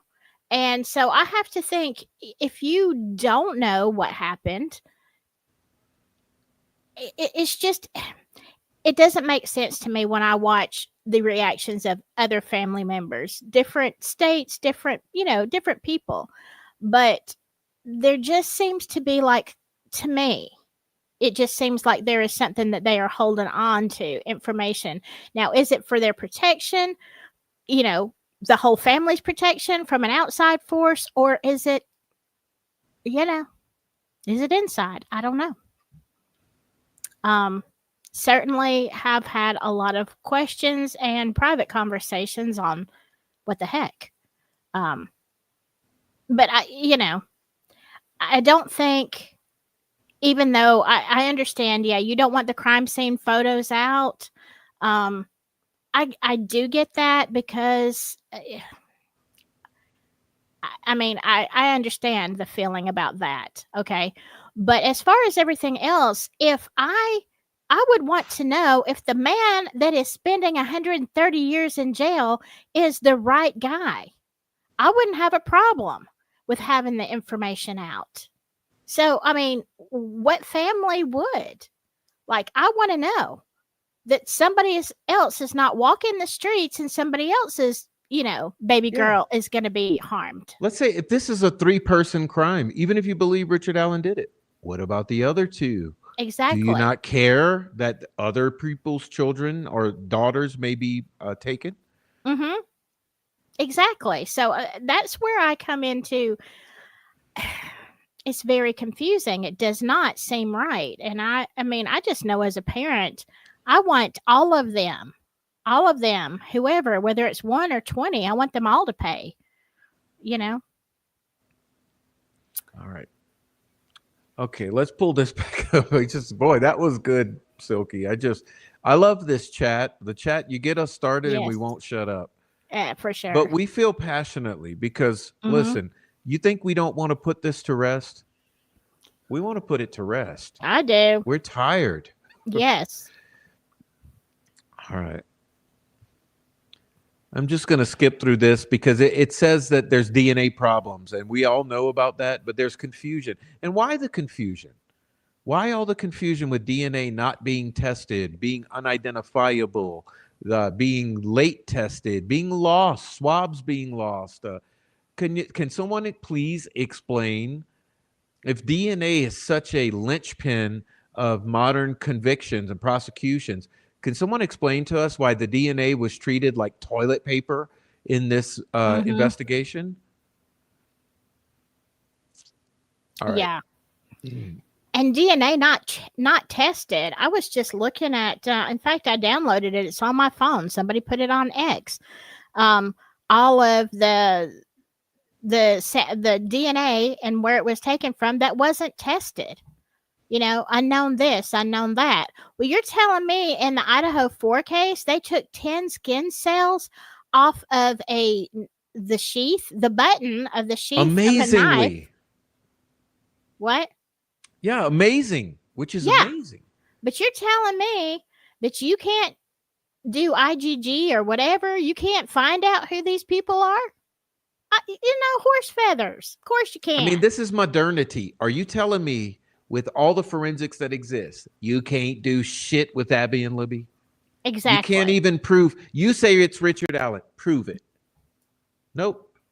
Crickets. Yeah. Now here looks like some more triggering shit. Look, grave disability is a side effect of Haldol. Yes, that's what Monica Walla noted as Richard Allen's state during the time of these confessions. Grave disability. Mm-hmm. Hypersexuality because he was masturbating at some point. Delusional fears and concerns connected to psychosis. Okay, because he was under psychotic. Mm-hmm. Um, because remember, I have to do it. Remember, they tried to say that he was faking. Remember that? Mm-hmm. He was Yeah. faking. He was fake. Yeah. Let's see if you'll eat your own shit. Well, are you Yeah, willing to eat your own exactly. shit? Are you Under willing no to run full circumstances. speed into walls? Mm-mm. Okay. Sorry. No, but that stuff is stuff that when I say I literally see this every day at Oh, work let's with bring those you up. Yeah. incarcerated, these are the kind of people I work with. Okay, I see this every single day. The smearing of feces on the wall, making the toilet milkshakes. That's what we call them. Silky, could you please explain what Mhm. your experience is so that people who don't know you will understand how you can speak about this? Yes. I've been a nurse for literally decades. The past 3 years, I have been working at a county jail facility. We are way, way overcrowded. So it's not a prison. But we do hold prisoners for DOC because sometimes they just don't have room for them. All right. And it's not a city jail. We have the gamut. We have people who are in there for back child support, failure to appear, but we also get all of the murderers, and I have, my God, some horrific cases that you would not believe. I can't talk about them, but horrific cases because they haven't come to trial yet. But I see so many of these people who they come in and they are psychotic. All right. Especially some of the perpetrators of these hideous crimes. And, it's my job to take care of them the best, we can. A lot of people will not take their psych meds. And so this is something that I see on a daily basis. Especially when people are in ISO, whether it's just, protective custody, isolation, or medical isolation. They may have one other person in there with them, and some don't have anybody because they are too dangerous. Now, having somebody talk incessantly, saying the same thing over and over, um, on a psychotic binge, yeah, every day. Making these, we call them milkshakes when they use their toilet for, they just make a big old Oh, concoction. And it Gosh, is, it's hard to yeah, hear. It's hard to hear. it is. And it's sad because, um, actually, most of these people in this condition need to be in a psych hospital, but because of the cuts, especially in Alabama, we don't even have. We have like 2 or 3 psych hospitals for these kind of people, and they're always full. The waiting list could be years. Um, there's really no help for these people, so they sit in a tiny cell. Um, now they were literally caught, in the act of something. It wasn't like Richard Allen, where 6 years later somebody's like, "Oh, you're guilty." No, it was literally they were arrested at the scene of the crime. So, when I hear about the things that Dr. Walla says, that Monica Walla, is she a doctor? I don't know what she is. That she, It's what she calls herself. No, but yeah, let me ask you: have uh you huh. seen the eating of the poop? Oh yeah, Have you ever yeah. seen anyone faking it do that?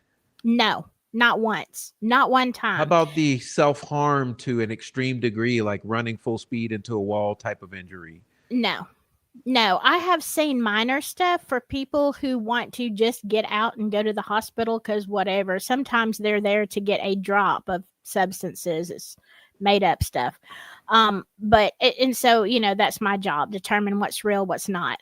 Um, who needs to go out? I've seen people do small cuts on their arms and things like this, but no, But nothing not where kick they the are. shit out yourself. Yeah.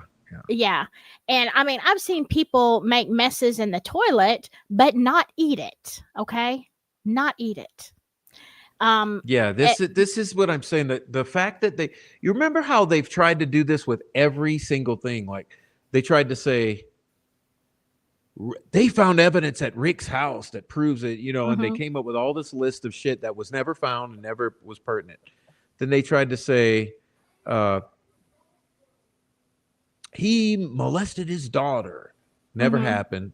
Uh, he beat his wife, never happened. Uh, he blah blah blah Walmart, never happened. Uh, right. Now there's something else I'm missing that I was going to say, but no, but it's been constant like lies. Mhm. So he's faking it. Oh, I know what it was. It was the sticks fell on the girls that way. The sticks on the, like literally. For those I who don't know. know, who weren't paying attention, they've literally come out and tried to lie about every single thing. And what Right. happens is when their lies get called out, they drop the talking point. So a lot of you don't know that it was stated the sticks fell on the girls, or Richard Allen faked it, or all these things that I've just said. These are things that they tried to pull that shit, but whenever people call them out or they realize it's too much, they walk it back. But Yeah. yeah, good point, Kate. Faking it so they drugged him forcibly. Right, Yeah. exactly. And I also want to say, you mentioned the hypersexuality. That is very, very common in somebody in psychosis. There are a lot of times that I walk up to the control room to say something to the officers, and like, they have cameras. If you're in ISO, you're on camera. And especially if they're afraid you're going to harm yourself. So somebody's watching you, 24/7.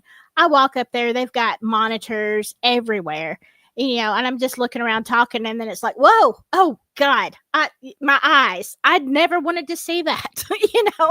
It is it's not for the faint of heart. I'll tell you that. But it's definitely all of these things combined tells me 100% it's psychosis. It's the toilet, it's the self-harm, it's the hypersexuality, all of those things. It's the constant confessions, or just, talking, talking, talking, talking. Like, these all combine to scream true psychosis. So nobody is going to be able to, because here's the thing. Could I, if I wanted to just fake it, could I exhibit things like this? Yes, but not for 12 or 24 hours where they're still going, not for that length of time. I mean, you're And going how to would get you tired know? if you're. How would Richard Allen know? Like what you just said was so interesting to me. It's like like the Patty say, it's the totality.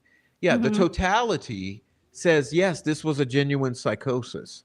Mm-hmm. So, how would Richard Allen know to do all those things separately to give that Yeah. picture? Like, he wasn't faking it, he wasn't No. psychosis. Okay, so with that being said, then how are these statements, especially when he said things that, like Baldwin pointed out, didn't match the crime?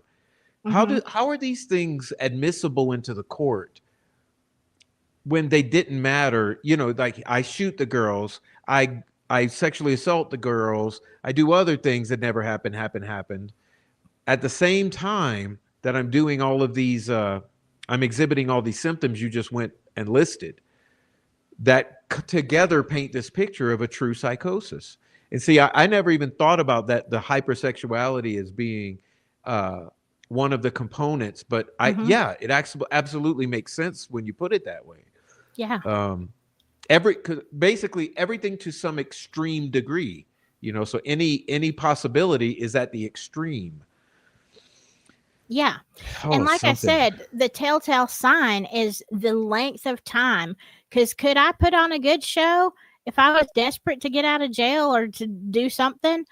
Yeah, but I couldn't keep it up. I mean, even when I was at work Tuesday of this week, we had a guy in there. He's in one holding cell. He was on his third day of screaming at people who aren't there and alternating that with preaching sermons. And I mean, he literally has nothing in there with him that he could harm himself or stuff in the toilet or whatever. But this kind of thing, when you're talking about all of these things combined, and Richard Allen isn't 20 years old. He can't keep this up long enough, Hmm. to convince somebody, oh yeah, that's psychosis. Because Good point. psychosis, yeah, it goes on and on. No Um, stamina.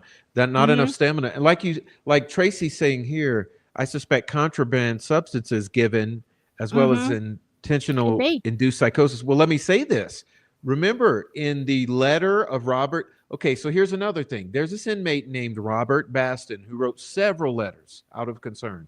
Now, what they've Mhm, all done, the narrative controllers, they all say, "Whoa, he's a child molester.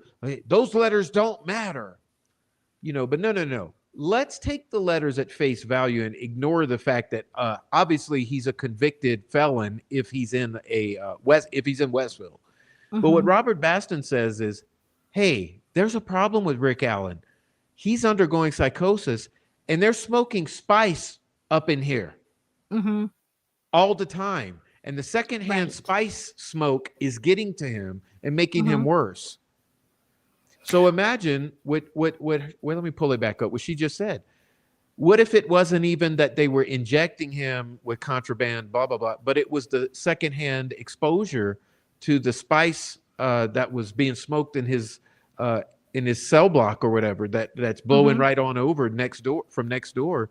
And it's combining, imagine the spice mixture, which enough was alone to make several individuals do great harm to people. Like there was a guy in Arizona ate someone's face off on spice, mhm. and there's Yeah. other been other things, and it was even rumored that some of the huge problems in Delphi might have been related to the combination of meth and spice.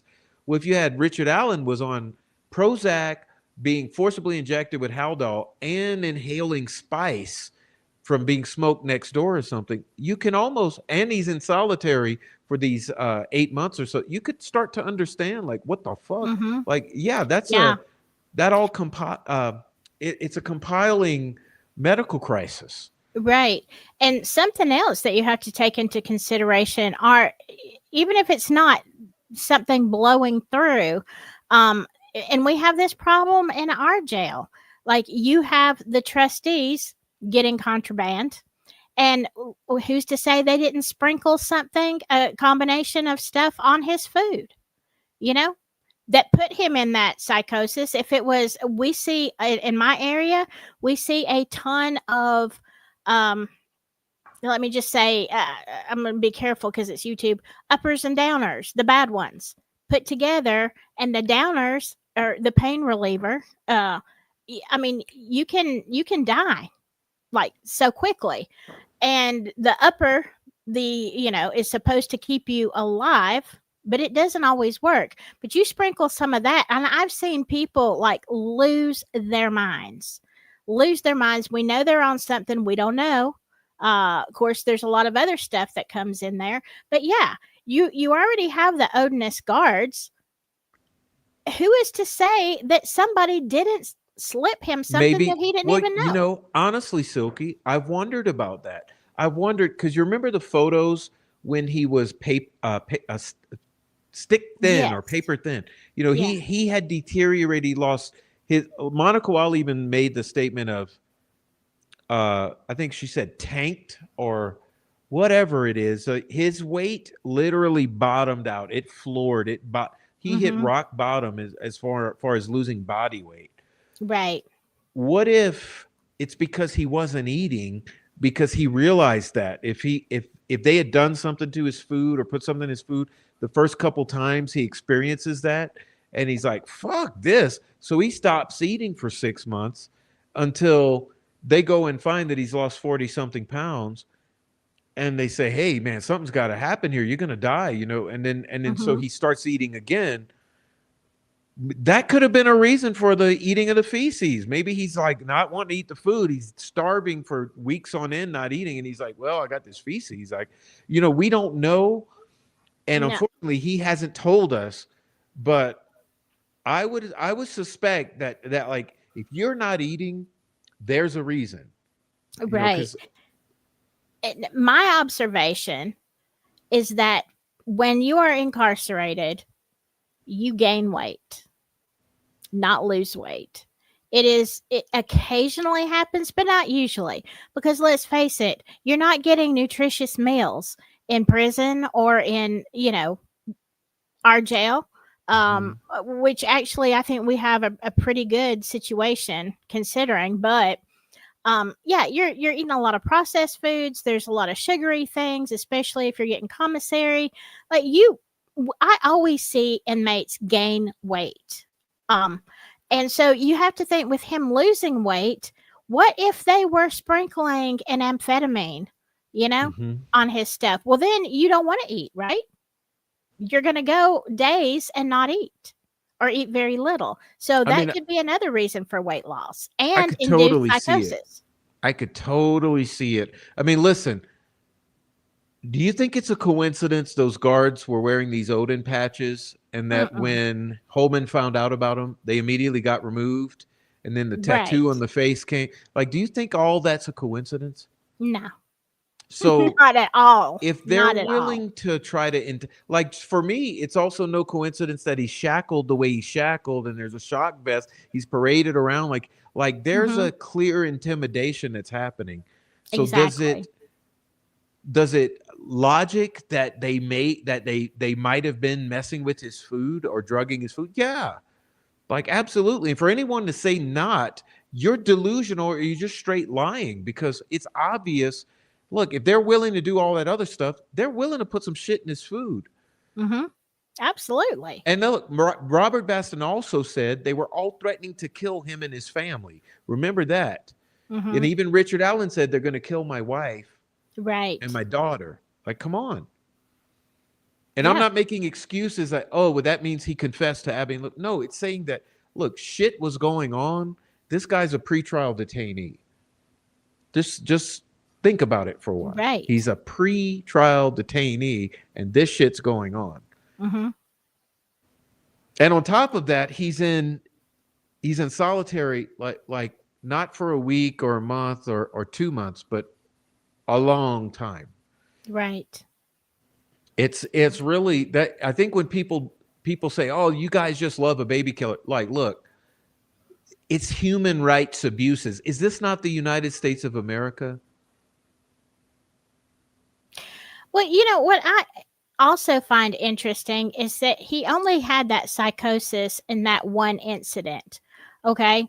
So you're telling me he has endured all this other stress of trial and all the BS that goes around and this length of time, but I find it odd because people who are in psychosis generally even if you get them stabilized, they're probably not going to take their meds correctly. All right. That's just the nature of mental illness. They don't do it. And then the added stresses, I don't see how he had an episode during that time, but once it's brought to everybody's attention ever since then, now we're going on almost 2 years, he's not had one more episode. I find that very strange. And not one more confession. Yeah. Right. Right. Very odd.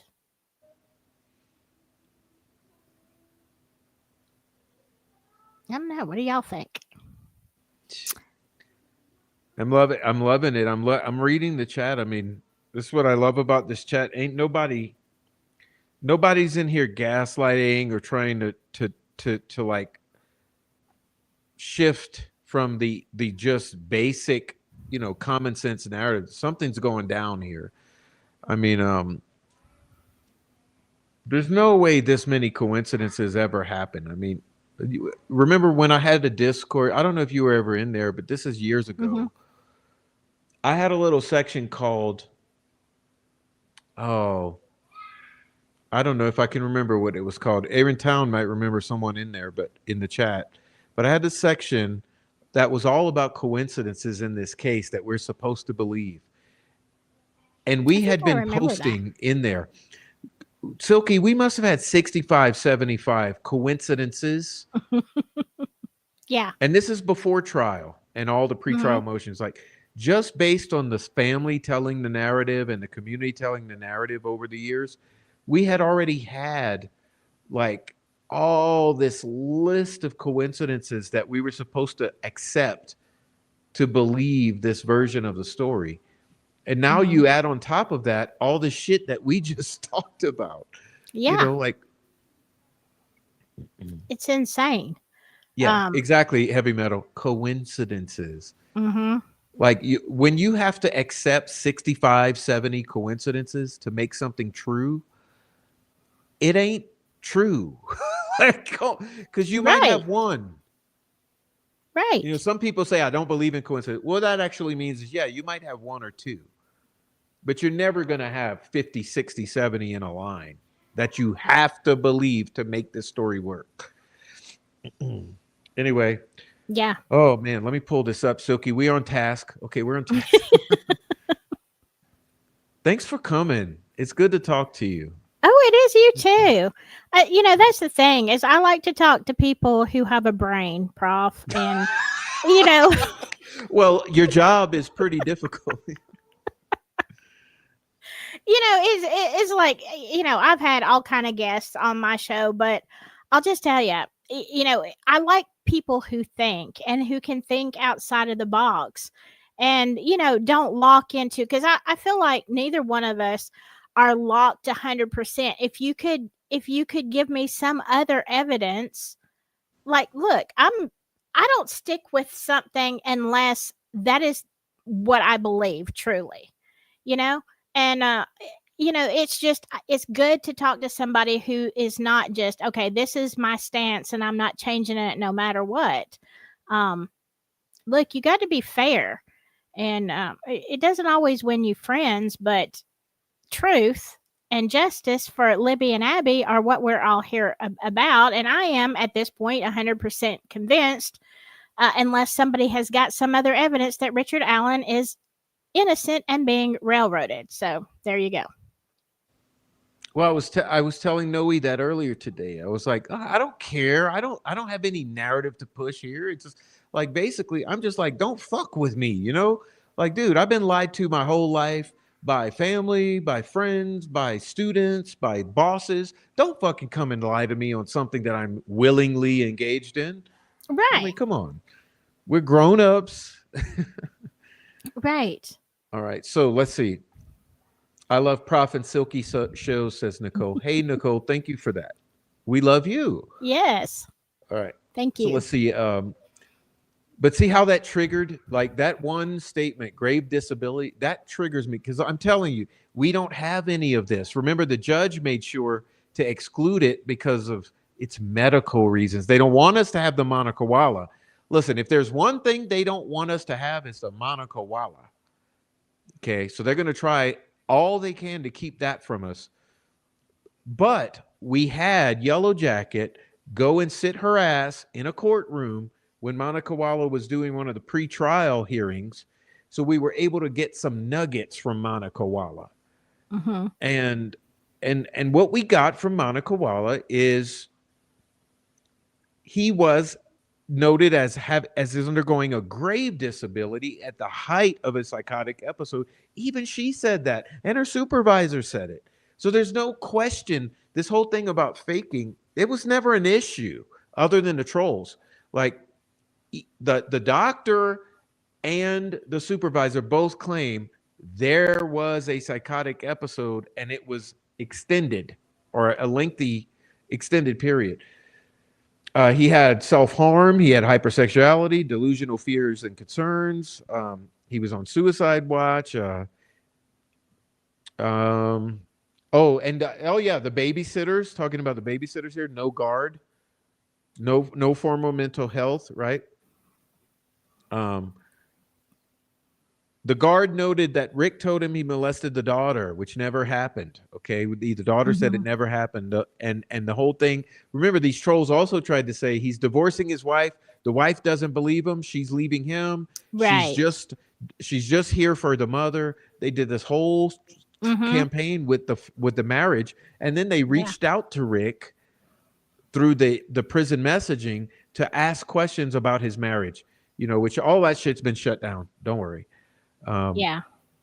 all right, so You were I'm sorry. cracking me up with the way that you were saying Monica Walla.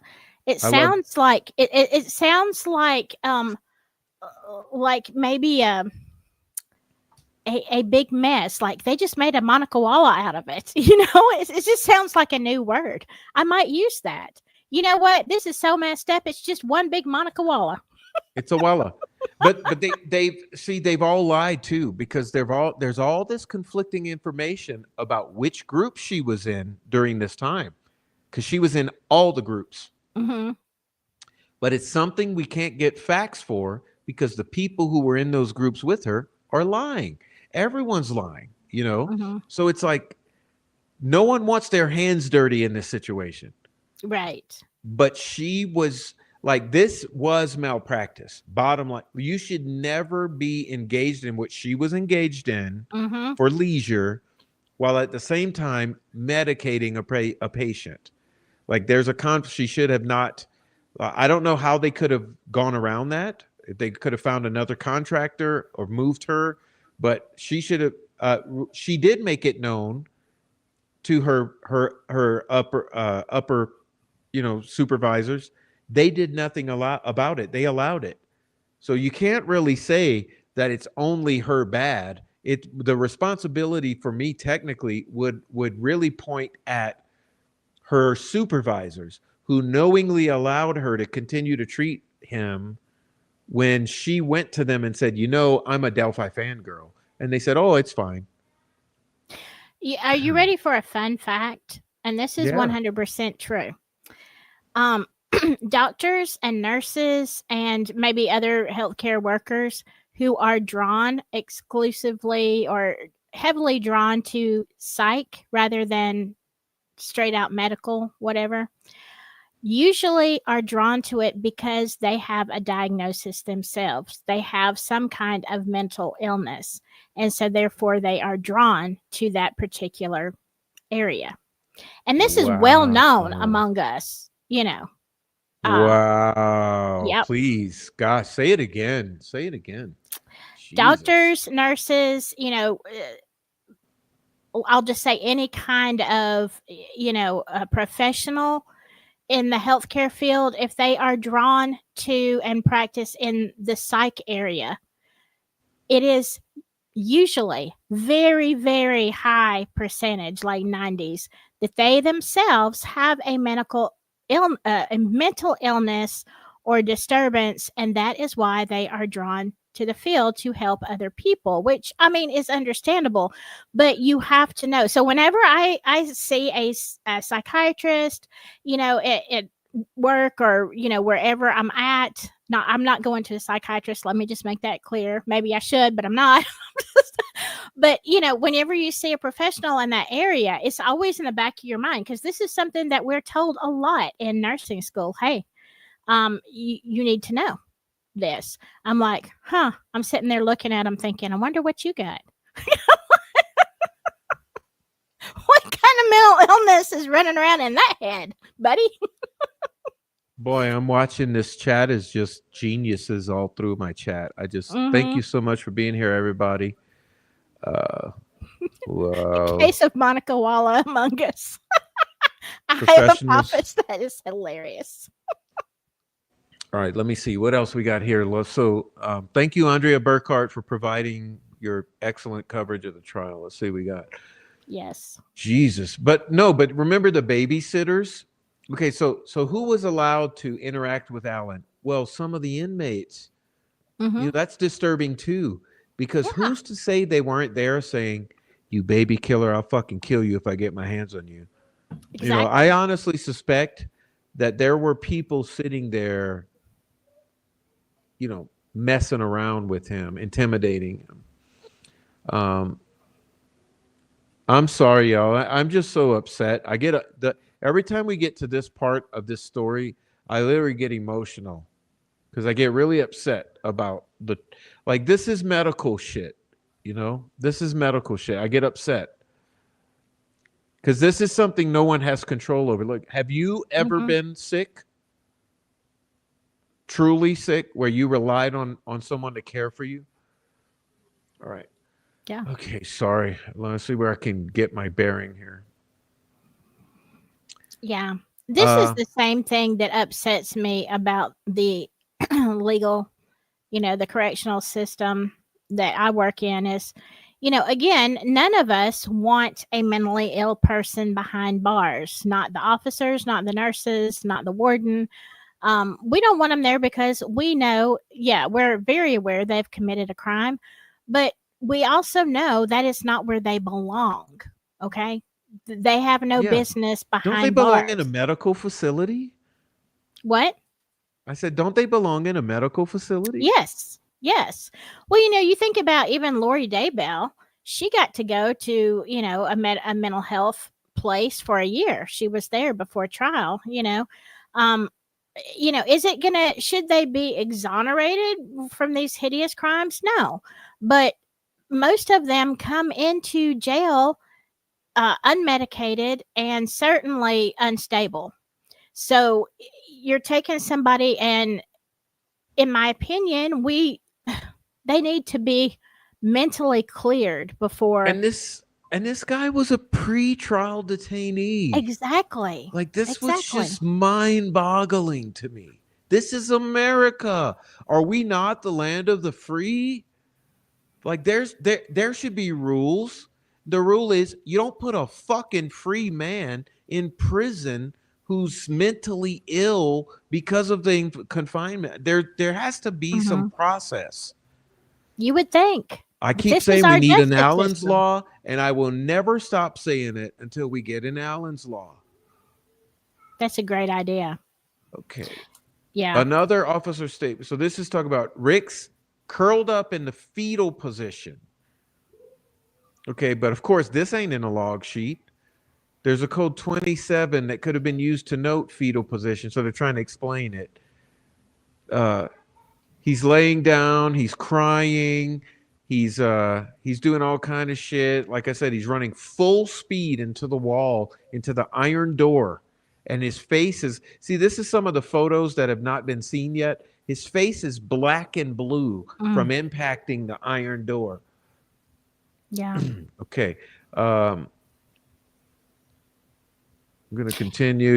Of course, he's got a suicide watch, so he's got inmates watching him. He's got Monica Walla every once in a while meeting with him, but of course, they've all got notepads because they're going to write down anything he says, like, I killed Abby and Libby. I will kill everyone. I will wipe out the world. I will start World War III. Is it okay to unalive myself? He suggested they should let other of the inmates kill him. But then he says he did not want to die. Uh, You see how it's just it's all Mhm. he's all over the place. Yeah, typical of what I see. When I say this is a everyday, it's very typical. Even that hitting yourself, we had a guy, he has a horrific scar. He did the same thing with, hitting his head, and before we could even restrain him, he had split his skin open. Like, I'm looking at him and I can see his skull, and I'm like, okay, well, he's got to go out and have stitches before anything else, because you know we can't leave him in here like this. um so we sent him out. Of course, they patched him up and sent him back. But again, this is he was in that psychotic state. Like, any normal person cannot run into the door or the wall or whatever. It hurts. If you I are mean, in your maybe right one mind, it time, then you're hurts. gonna be yeah. Right. Yeah. Right. Um It's upsetting. I mean, and then look, it says he's complaining about ants and rats in his cell, which is a common complaint from all the inmates. mhm. She says he has suicidal ideation, fatalistic delusions, hopelessness. He's giving shit away. He's in turmoil, despair, hostility, obsession. He's head banging. Preoccupation was consistent with head banging. He's receiving his second Haldol injection now on May 18th. Um, I'm assuming he's getting these repetitive movements from the Mhm. uh, from the Haldol injections. Mhm. It's probably exacerbating some of his episodes. He's she's Yeah. re- okay. She's acknowledging that it's the best practice to retain these handwritten notes of the sessions, especially considering he's going to be facing trial. But what does she do? She shreds them. She See, shreds this them. is that I don't understand how you keep your job when you do that in this case. I Oh, really she don't. didn't. She didn't. See, I was going to say, because someone made that comment earlier. Her and Gallipo, they no longer work for Westville. But you know why? Because they were allowed to resign, which means they got fired the nice Ugh, way. yeah. Yeah. I knew Gallipo wasn't, but I did not know about her. Yeah, they got her ass out of there. Yeah, but they'll be hired by some other She'll prison. be somewhere else. Yeah, that's it. I'm trying to see. As I'm trying to handle the chat and the damn the notes. It's almost unachievable. But the Yeah, okay, and chat's I'm looking gonna good. have to go back and read the Yeah. chat, because there's so many good comments in here, and I'm trying not to. I don't even know what did I do that. I'm My mouse isn't working. I'm trying not to, like, this is you're hosting this stream. I'm trying really not to Mhm. do anything over here, but I'm trying to read it. So I'm gonna skip some of this because a lot of this is just da da da da da da da. But this is all describing his problematic situation there. Okay, so I'm Mm. gonna skip some of this. Oh, did you see this? Did you guys all hear that the judge on Karen Reed case is getting sued for constitutional rights violation? How come Gull isn't getting sued? Good question. I didn't know that. I'm vaguely following Karen Reed. It is interesting, but like I said, I'm not going to get emotionally involved in another case ever. Ever. Well, for me, especially that one, because it's such a mind bender. But Yes, it is, and it's the same thing. I feel like if I dive deep into Karen Reed, I'm gonna have to address and I don't want to be that person that is constantly dissing on the police, because I work with them. Okay, they're not all bad. They're not. And I'm just like, you know what? It's a hot mess. I don't know who did what, and I'm staying out of well, that's this what I one. was going to say too. It's sort of the epidemic these days for people to just go all in. Okay, so they start Hmm. figuring out they don't like police, and then every case they're going to say, "Well, it's the Yeah. police. It's the police." Look, I'm not like that, and I never care. I'm never going to do that. And some of you activists who want to do that, fine, that's your prerogative to do that. Mm-hmm. My deal is I'm things that I know about, I can speak about, and things that I feel are wrong, I'll say is wrong. With Karen Reed, there clearly seems to be some wrong on the side of law enforcement in that, Mm-hmm. but I'm not sure that there's not wrong on the side of Karen Reed. So I'm in the middle and I'm just watching. Yeah. I'm going to wait till it plays out and I'm watching for more information.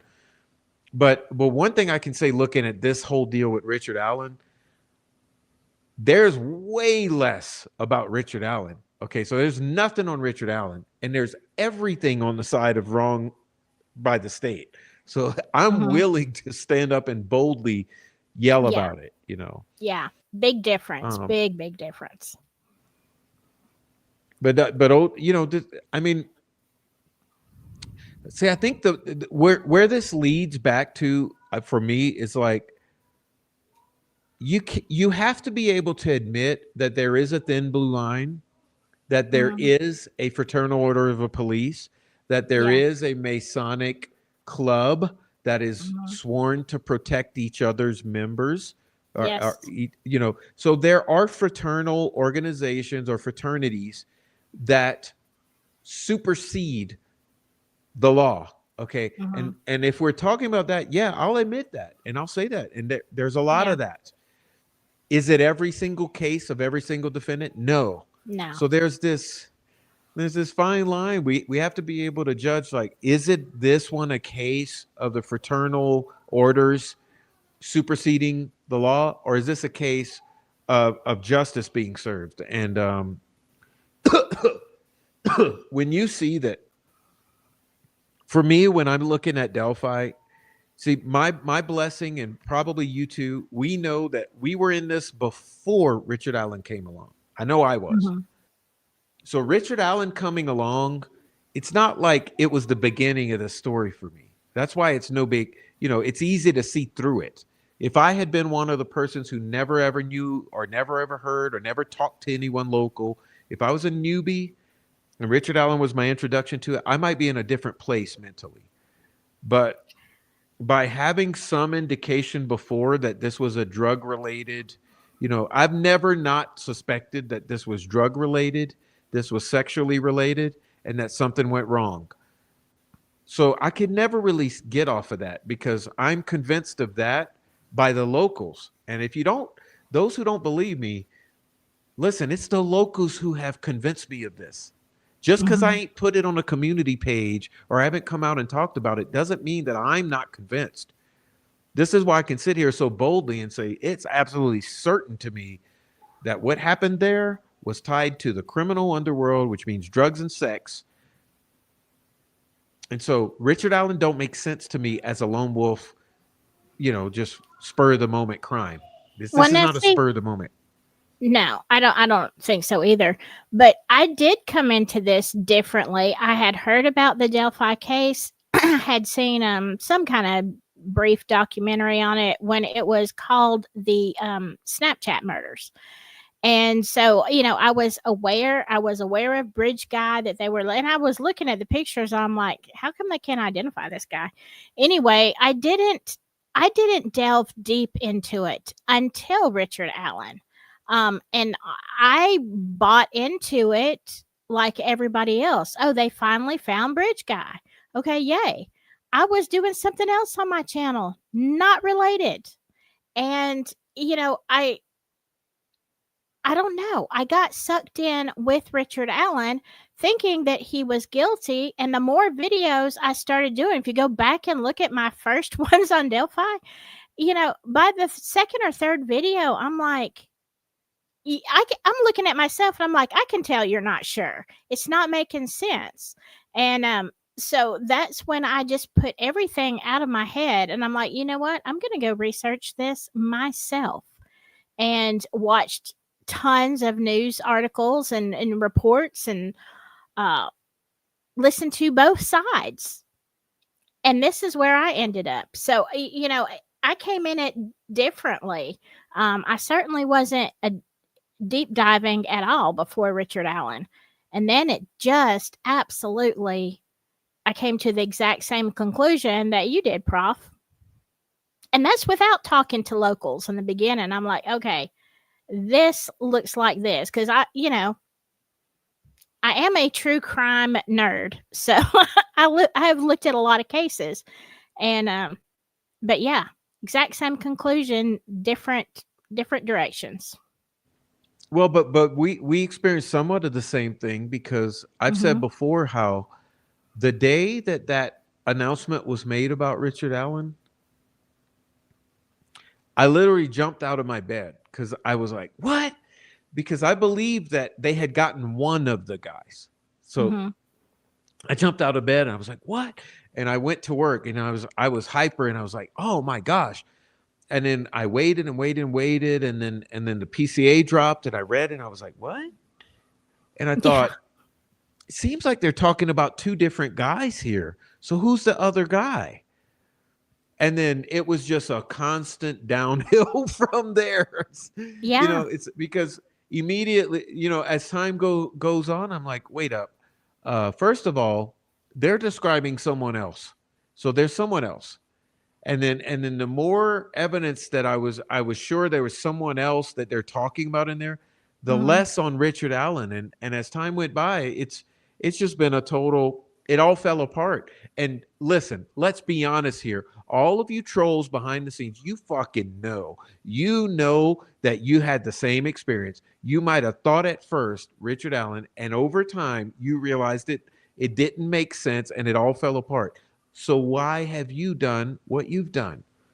Hmm. Okay, I'm sorry. Question for Silky. Are there many Um, eh, inmates that that's what talk I'm about thinking. Delphi? Inmates that talk about Delphi. No, not the inmates.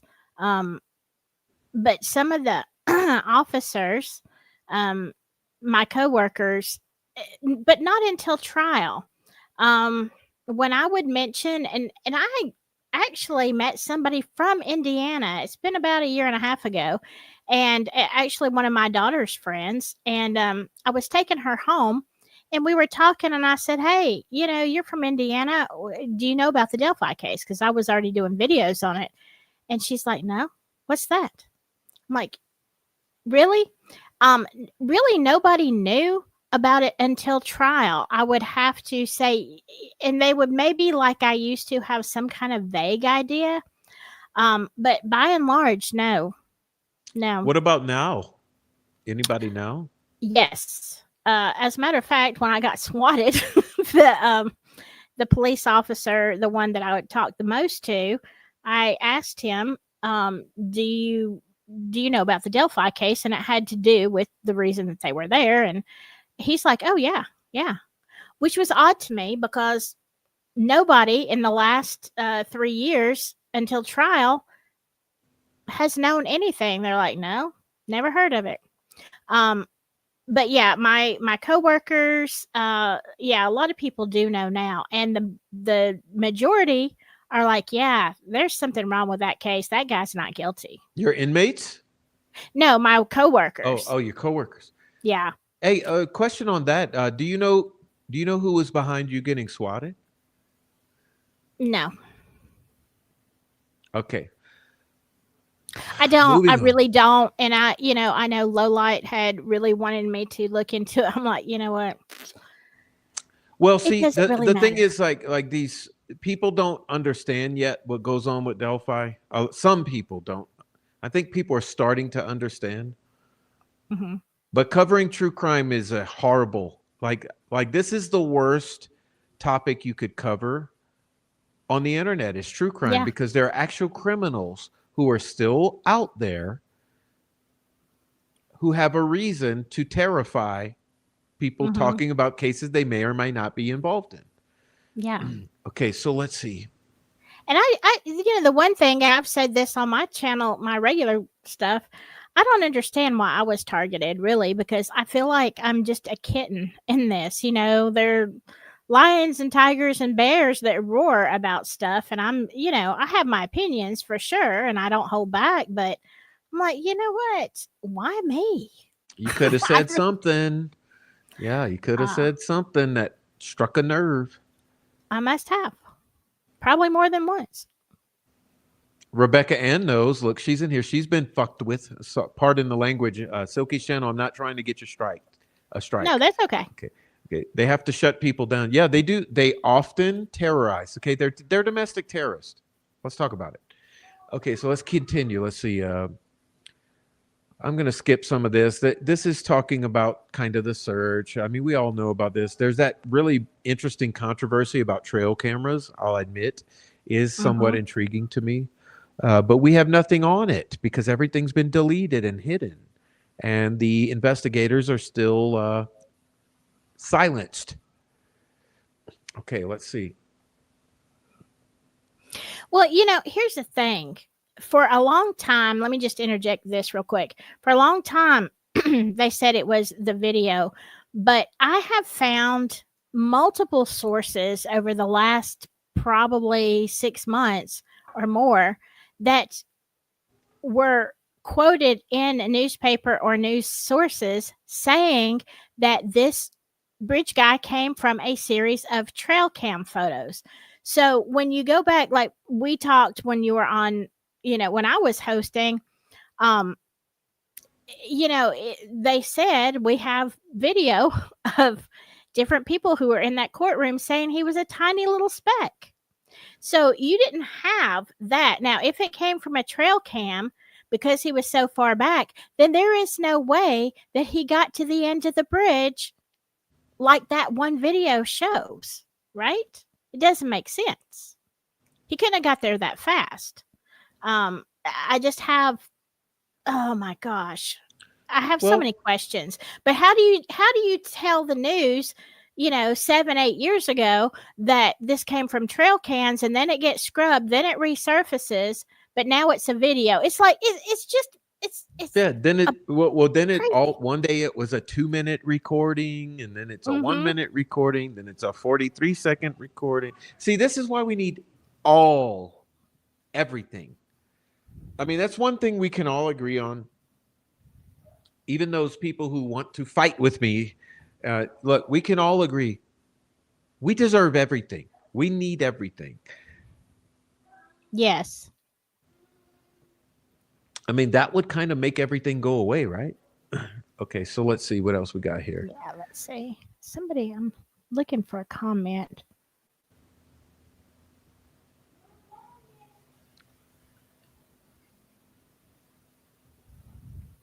Let me just say, oh, hey, Christina. The reason I'm not looking for it, I've had incidences since then. Let's just say, I'll just put it this way: while they had all of my equipment, I did not talk Delphi. It was after the trial. I took a 6-week hiatus where I did not talk about Delphi. If I did, it was very brief. Um, I got my equipment back and I waited 1 week before I um, did my next show on Delphi. And I had a family member shortly thereafter get targeted for something. So the reason I don't is, I have a family to protect as well. And not everybody in my family is happy that I talk about Delphi because we're all under Yeah. Yeah. we're all under scrutiny. So yeah, that's why. I'm not going to stop talking, but I would not bring a lawsuit for that reason. Okay. If it's Yeah, just me, it's I one told my thing. mom, I said, Mom, you realize you're on the internet. She's like, why? Never mind, Mom, it's Delphi. You don't want to know. Apparently, okay. Silky, you are a kitty. Okay. All right. So what else we got in here? We got data on Libby's phone showed that somebody plugged a wired headphone or an aux cable, not aux, into her phone at 5:45 p.m., which coincidentally is only 1 minute, I believe, or maybe it's a few minutes after the last No, wait. 5:45 p.m. The wired headphone is plugged in. 4 minutes later, at 5:49 p.m., the last phone leaves the geofencing. But then someone else allegedly uh, comes back and unplugs it at 10:32 p.m. That still bothers me. Just Mm-hmm. like the GPS of the bridge guy video being across town bothers me. Okay. But of course, what the state will say is, oh, it's just all data errors. It's all a mistake. It's all forensic. It's forensic mistakes that we forgot to delete. Okay. Let's see. We're Yeah. going to skip ahead. Let's see. I want to see that geofencing at 2:30 and at in the morning. In the morning, yeah. Which coincidentally, that's when the screams of horror rang out. We had three 2:30. witnesses to that. One Mm-hmm. is incarcerated, one is deceased, being murdered by Jerome Weiss, and the other one is not disclosed publicly at this time. So we got three witnesses, two still living, of that horror scream at 2 a.m. Yeah. And I would like to see the, like you say, the geofencing in relation to that 2 a.m. And I why wonder. would Tobe Lesenby and Mr. Sterrett not respond to those horror screams?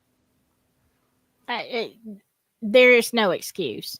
That is one of the key points in this case that make me the angriest. We don't have the manpower. There's somebody out here screaming, like screaming, literally bloody murder, but you don't have the resources, and there's two missing girls. Like, look, I don't There's know why he wasn't. zero logic to that. Yeah. Yeah.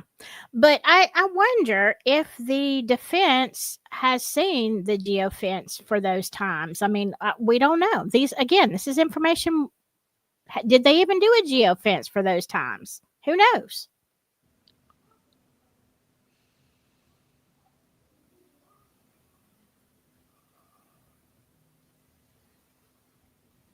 I don't see anything pertinent in here. We'll skip all that. It's calling Miss Diener Miss Deer, which is interesting. um, it's good. But there's a statement I like there. Boom, boom, boom, boom, boom. Prolonged solitary confinement is going to drive you insane. Yeah, you think? Yeah. I mean, Silky, you're a nurse. Mm-hmm. Would you think that medically that you would see a sane person be driven to insanity after, I don't know, 3, 4, 6 months of solitary confinement? Oh, yeah. I think when I looked it up at one time, they said you can start seeing signs as early as 13 days. Now, Let me ask you this. okay. Have you personally firsthand seen anyone go bazonkers, lose their mind, go from normal when they come to Oh, like yeah. wigging out? Absolutely. How would you Absolutely. describe okay, what I know every case is going to be completely different, but how would you notice the difference in them being coming in normal to the point where, oh yeah, they lost it, solitary?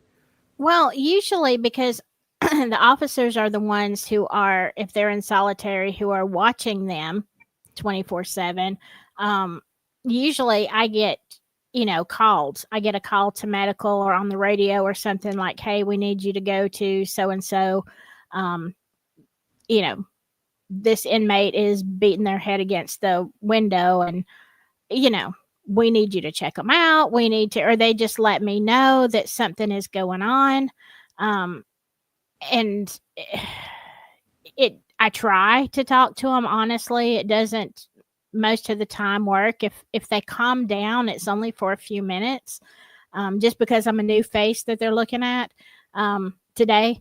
But yeah, that's usually when I know. But yeah, I've seen it a lot of times, and then some people. asked to be in protective custody because they come in. This is the scenario usually. Somebody comes in, they have been a frequent flyer at the jail. And look, y'all know about recidivism. If you don't, they all come back. They just do. It's rare that somebody doesn't come back. They leave a couple months later. You hope you don't see them again, but yet I'm walking through booking. They're in the holding cell, and I'm like, what the heck are you doing back here? Constant. It's just like a merry-go-round. So, I mean, I've seen it a lot. And then when people come in, it's very common for them to ask to be put in PC because they know who's in jail already. And know they already owe a bunch of money, or somebody's got a hit out for them for something that happened on the street. So they immediately come in and tell the officers. Sometimes it's just like, I can't be put in this block. I can't be put in that block because of so-and-so. And when there is nowhere to put them, they go into protective custody. And, I've seen people sometimes for stupid reasons asked to go into PC. And I would say, for example, I had this one guy. He didn't like the block he was in. Now, he wasn't a violent criminal, okay? It was just crap he didn't pay. And he would never pay it. And so he kept coming back on failure to appear and et cetera, et cetera. And so he was talking to me one day and he said, it's just too noisy in here. I want to be in PC. And I said, no, you don't. You don't want to be in PC because you're going to be in there by yourself, maybe one other person. I'm trying to explain to him how bad it is. And he's like, no, I want to go. Well, they weren't going to put him in there. The only way he said, well, I'm just going to tell him I'm thinking about unaliving myself. And I'm like, oh my God, no, you're going to go in a turtle suit and you're going to be sleeping on the floor. Like, don't do this. But he wanted silence. So the next day I come in and they tell me, hey, this guy is in a turtle suit. He's behind the door. Great. So I would have to come, he would come out and let me check his blood sugar twice a day. And I would say it was probably in that second week that he didn't go into psychosis, but he was very mentally disturbed. We'll just put it that way. And he's like, I should have never done this. I'm like, well, I sat here and told you that, And there was a time, he wouldn't eat. He got very, I was very worried about him. Okay. He wasn't psychotic yet, but he had no history of mental illness either. But I'm just saying it doesn't take very long. So the fact that Richard Allen was able to stay all of those months in solitary or near solitary, I think he did pretty good before he started losing it. And again, we don't know what the circumstances were, what he was getting, what drugs he was getting, what was he being passed. We don't know. So I see what you mean, yeah. And that's so. I mean, for me, it just seems like a long time. I mean, let's put it this way, because I know lots of people don't have a context about the inside of a facility. You're basically talking about hell on earth, and no one would ever want to be there willingly. So, thinking about if you don't want to be there, you're a caged animal, you're hell on earth.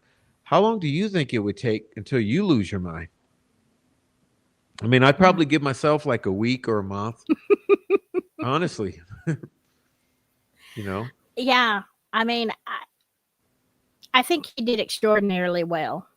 I really do.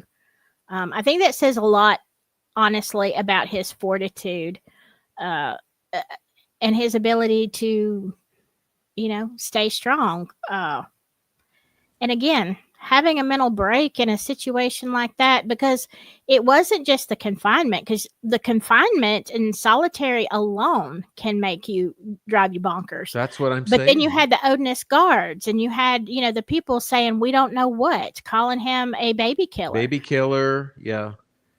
Yeah. Okay, so, Jesse says, I did 6 years in Indiana. Now I'm a certified mental health provider Good for and you. restorative justice specialist. Been out 12 years. They do exist scarcely. Yeah, a lot of people, I mean, blessed people do rebuild their lives and are so lucky and blessed. Hmm. God bless you, Jessica. And there's Yeah. another one. Who else is this? Jenny. How were they allowed to keep him in solitary? I thought people were held in jail, not prison, before they are convicted. I must be wrong. Well, that's what we've all been screaming about. This is what I'm Yeah. saying.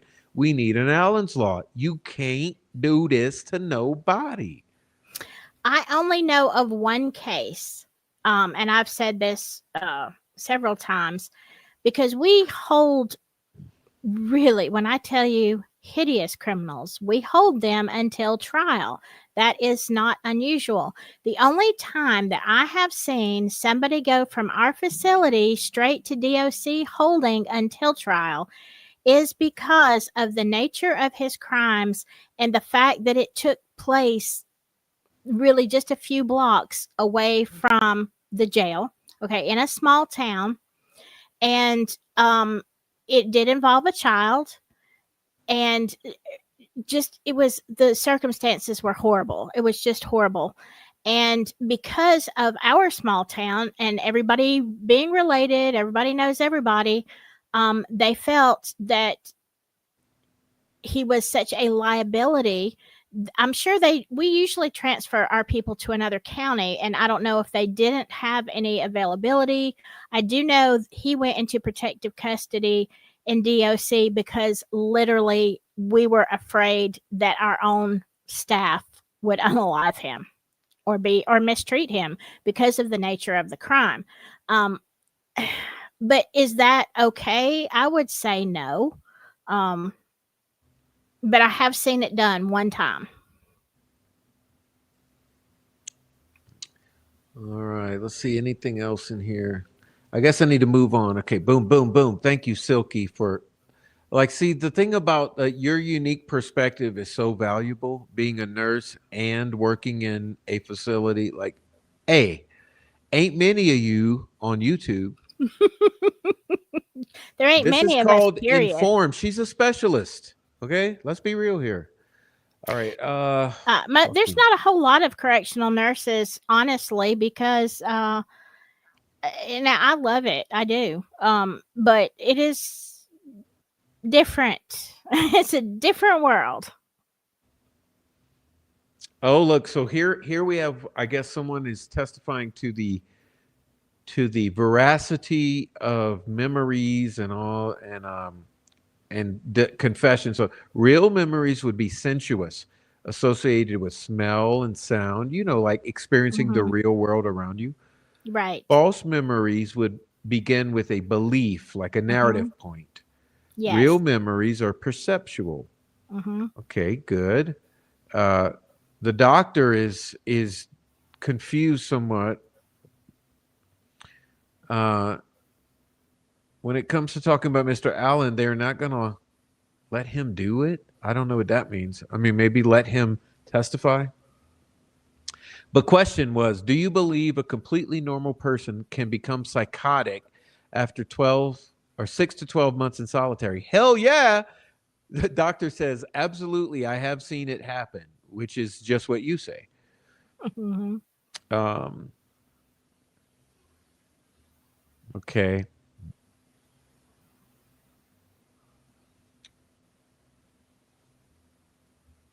I don't know about all this. I don't feel like this is somewhat AI based, so it's kind of, you know how it gets fragmentary.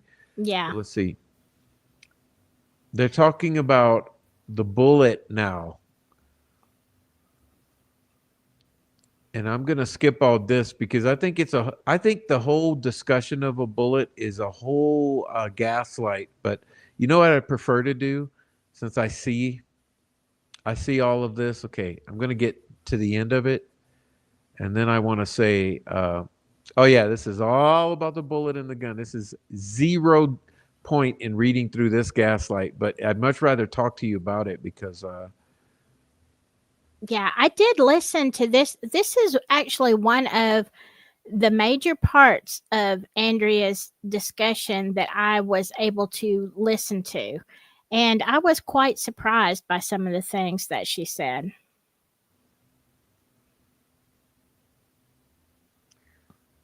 Well, why don't you start? And everyone already knows my opinion on it. I've said it so many thousands of times. This bullet stuff is, I mean, Yeah. zero possibility. The main takeaway that I had from what Andrea said is that when you have something that's so subjective, okay, there were so many parts to this, but basically, if you have something that is subjective, it's not 100%. It's not a spent bullet. It is just cycled through. Then what typically you would have if you were to present this as a real finding is you would have some peers do the same thing. Okay. No communication, independent studies. So if you were going to lead a group and say, yes, this is my findings, that you would have several other peers do the exact same test, the exact same gun, the whole 9 yards.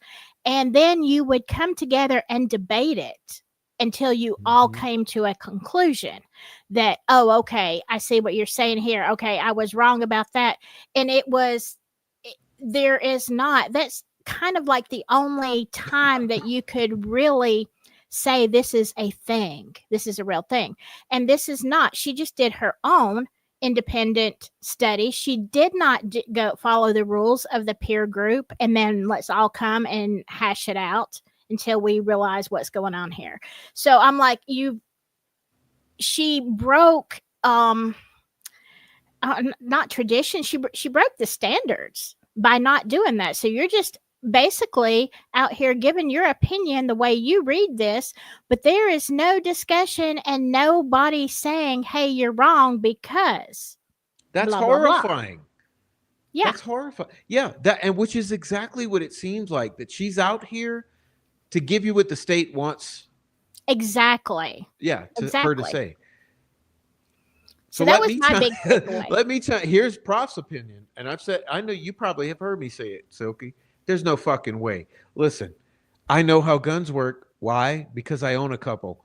Mm-hmm. Shot Same. thousands of rounds myself. Even considered reloading at one point, but hey, I'm a lazy person, so I prefer just spending money rather than time.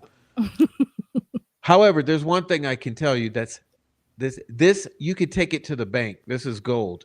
There's absolutely no way on earth ever at all. Ask any uh Second Amendment YouTuber out here, any gunner YouTuber. I could give you a list of the gunner YouTubers who you should go to. Ask them this question. Hey dude, is there ever a situation in which you would have to fire a round to match an unspent cartridge? Ask them that fucking question. Would it ever, you have extraction marks on a unspent round that's only been extracted? Mm-hmm.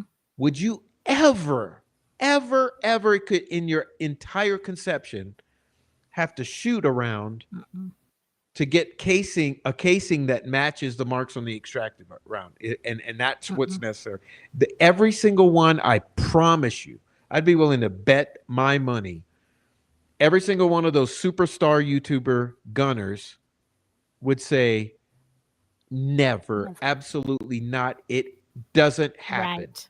because Right. It doesn't. it's like this. Prof, when you play a B flat, do you have to play a B flat to get an E flat? It's like it's two separate things. Right. Yeah. So I don't. For me, the only way it's possible is wishful thinking, projection, make believe, fantasy world, coincidence. Like let's say she ejected. Okay, no, they say the Richard Allen round they say is ejected. The round found at the scene they attribute to Richard Allen. Okay, it's ejected. It has some marks on it. Okay, I see that. That's a given. Now they're saying they were able to shoot however many rounds, because when they ejected a bunch of shits, they didn't duplicate it with his gun. Right. But they're saying once they shot enough rounds, they were able to find one that kind of matched. And I had a few friends sitting in the courtroom. They said, "Prof, those marks didn't really match. Like it was interpretive." So that's why I'm saying that's one of the things I've been thirsty. I've been salivating over. Like, show me those rounds. I want to compare them myself because I can guess what I'm going to see is that the one that was fired, it probably looks kind of maybe some similar scratches to the one that was not. And that's the Hmm. only way. So if she had to fire 100 or 1,000 to find one that eventually made some marks that kind of almost matched, I could see that. Right. And it's like, let me find this.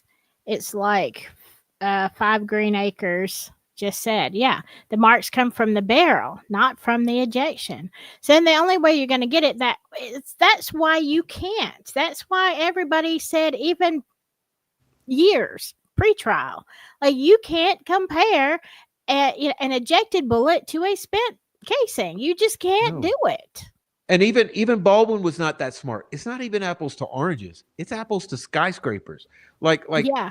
okay, I'll say this. When you get a bullet that's pristine, you look at it closely, it's already going to have scratches from the manufacturing process. Okay, then you take that bullet and it's been in a box bumping up against other bullets. It's probably going to have some bumping marks. Then you take that bullet and you put it in a magazine and you start shoving them all in. The magazine itself is going to put scratches on it. Hmm. Okay? Then when it comes out of the magazine, it's going to get some scratches as it comes on into the gun. Then if Right. you eject it, it will get ejection scratches as well. But if you fire it, it's going to get several marks. It's going to get an ejection mark by firing. It's going to get a striker pin mark by firing. It's going to get the bullet itself is going to go through a barrel, which is going to get marks. And so there's like the possibility for markings on these things. It's manifold. It's coming from all kind of directions. But just to think that this woman is claiming that you've got ejection marks on a casing that she can only replicate by firing and that she cannot eliminate any other gun from. Hmm. This is where it's literally like it should not even be allowed in the court of law because then it is basically meaningless. The only point of presenting it is to point. It's like a subconscious programming to the Right. juror to Hmm. say, "Oh, there's suspicion about a bullet." Right. Yeah. So I'm When sorry I it's get not really comparable. mad about this gaslight. And this is again when if she had done it correctly and been with her peers, they would have said that's absolute crap. It's absolute crap. You're full of it. There's no way. And she would have had, but then the defense can't bring in their expert because he can't get on a plane. Yeah, and you know what she said? She said she said, "I've never been wrong, but some of my subordinates have." Never. All right. I'm sorry, Silky. That like every time we talk about this bullet, I lose it because I don't see how it's allowed. And remember, the story of this bullet, there's no photographic record of it being collected. There's also this rumor that it's found later after the Hmm. crime scene's released. Like there's so much weirdness about this fucking bullet. Right. And my question here, hey, is that bullet the same caliber, grain, manufacturer, and model, everything as Richard Allen's keepsake box? Like something's it's I think it's all just mental games, like much of this case. Like Bridge Guy, remember what McClellan said? I read it yesterday. He says, Bridge Guy, bullet, brutal murder. That's his opening statement. Fantasy, fantasy, unfortunate reality. Yeah. So you're trying to pin this reality to fantasy world narratives. Yeah. It's so infuriating. I tend to blow my fucking top every time I think about it. because I don't see how it's allowed. Like this is what we're not supposed to be experiencing. You know, like this Right. is you could be a free person and they pull this on you, you're gone for life. And if you have a death penalty case, you might be looking at that too. Yeah. This is I don't know. And maybe it's just me, but I'm thinking even as a juror, even not having somebody to refute this, I'm I cannot imagine sitting in a court and listening to this stuff and not having questions and saying, "Wait, this doesn't make sense." I don't know. Is it just me? Because I take it very seriously when somebody's life is on the line. You better convince me. You better really convince me that this guy is guilty. Yeah, that's the thing. That's where I am. See, that's how I can be a free Richard Allen advocate. Because Mhm. listen, I don't know about the front half of this. I just know about the back half of this. And if the Right. back half wasn't right, how can you have that guy pinned down like this? Right. Right. Oh my Um God. This is why I say I keep coming back, and we all do keep coming back, because it's just not like, no matter what side you land on in your speculation, you still got to be whoever cannot admit that this was not right. Like, you really wow. got some problems if you can't admit that this was not right. Like I said, even the family won't sit there and say what convinced them that he's the guy. All they'll say is, "Well, I don't know. It's the reality of da, da, da, da, da, da."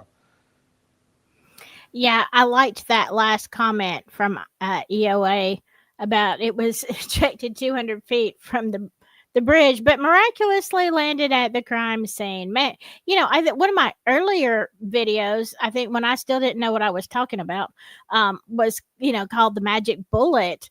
I'm like, and I had a whole different take on why I called it the Magic Bullet, and that really is EOA. That is like the Magic Bullet. That bullet, man. What was your take on why it was sus? You know what? I can't even remember. I think it was. I think it. I have to go back and watch that video. I think it was because of. It may have been what because it was ejected and not fired.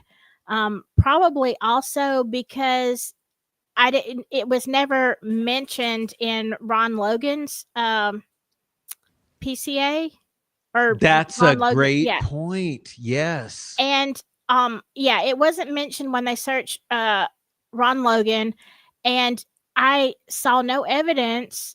Nobody could produce anything of a chain of custody to let me know that that bullet was actually there during the crime scene, not just somebody coming up afterwards, walking through the wood. Like there was no, it just didn't make any sense. It was just magically appeared in Richard Allen's, that his gun matched it with all these things. I think that's why I called it the magic bullet.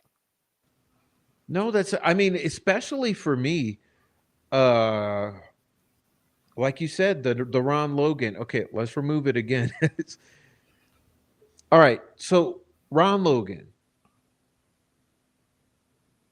They never said we're looking for a 40 caliber bullet they're not looking or for gun. it. Okay, Right. they're not looking for it, which means to me they don't have it. Because you know Exactly. why? I don't know how many out there know this. I've said this before. Ron Logan had hundreds. Now, Hmm. just think about it, y'all. Hundreds of guns. Yep. How many of you have two guns, or 10, or even 100? Ron Logan had an arsenal. Hmm. You don't think they're like, the more guns you have, the more likely the odds are that you're going to have a 40 caliber handgun. Like, it's not that how many guns you need to have a 40, like a 40 caliber is a very common handgun. So for Right. you to have several handguns, odds are one of them's probably going to be 40 caliber. And then Right. odds are you're going to have a Smith or a Sig or a Glock. Okay. Now, they're not looking for that when they know that Ron Logan's house is like a basic arsenal. Mhm. Okay. And then on top of that, tell me again, why would they be so broad as to be looking for either? I've said this before, Silky. They're at first they're looking for either a Smith and Wesson or a Sig. Mhm. If And you in have her extraction testimony, marks that tell you it's got to be a certain gun, why would you right. be looking for either a Smith or a Sig? Wouldn't you be saying, "No, we're looking for a Sig. It's a Sig." Right. And That that was that part of her testimony also at the very end when, questioned on it, she had to admit that it could have come from there were several models it could have come from, not just a SIG. So so really I when I listen to that, I'm like, so really what you have said is a big bunch of nothing. You know, it could have come. Oh, it could have been a P226. Oh, it could have been a Smith and Wesson. It could have been. It could have been several different weapons. So, but you're up here trying to convict a man on a bullet that could have come from different guns. But you're saying, oh, this is definitely Richard Allen's, and yeah. So, yeah, that was the whole thing. Ron Logan, I'm sure, had a gun of some kind that would match that exact bullet. So, did you take his when you were looking, searching his house? Did you take a box of bullets and try to see if it was, from the same lot or however, well, No. let's also talk about Brad Weber, who had the identical make and model of the gun, Yeah, whose weapon was whose house was looked at, his weapon was looked at. The round there's there were all kind of spent cartridges found in the area of Deer Creek there. I've heard that. 40 caliber. The reason we know, because one of my friends had lunch with an IMPD officer who collected those rounds in a Ziploc bag. All right. I mean, I'm sure. I mean, just figure the people that live there. They're very protective of their property. There's nothing wrong with that. You have the Webbers, and you have Logan, and you have the Mears, and McCain over there. Like, look, there's all kind of people running around with weapons. All right. Again, nothing wrong. I have weapons. There's nothing wrong with that. However, if you're in on this piece of property and the police particularly like Sig Sauers, you're telling me that this particular bullet came from Richard Allen's gun, and but it actually wasn't picked up at the original crime, original investigation. This was not. This was like what, days later when they went We back? can't even get that story straight. It's like the Yeah. sticks.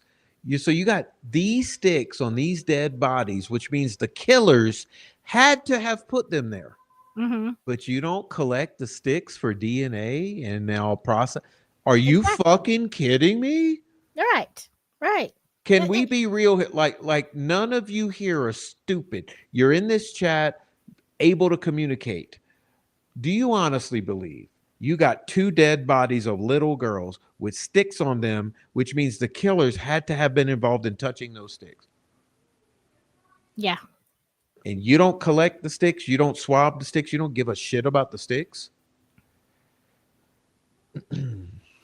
I mean, like I said, only a completely inept group of officers, and I can't even say that. I mean, because like, look, Delphi probably was not experienced being as small as they are with this kind of crime, but you also had the FBI out there, you know, Over 100.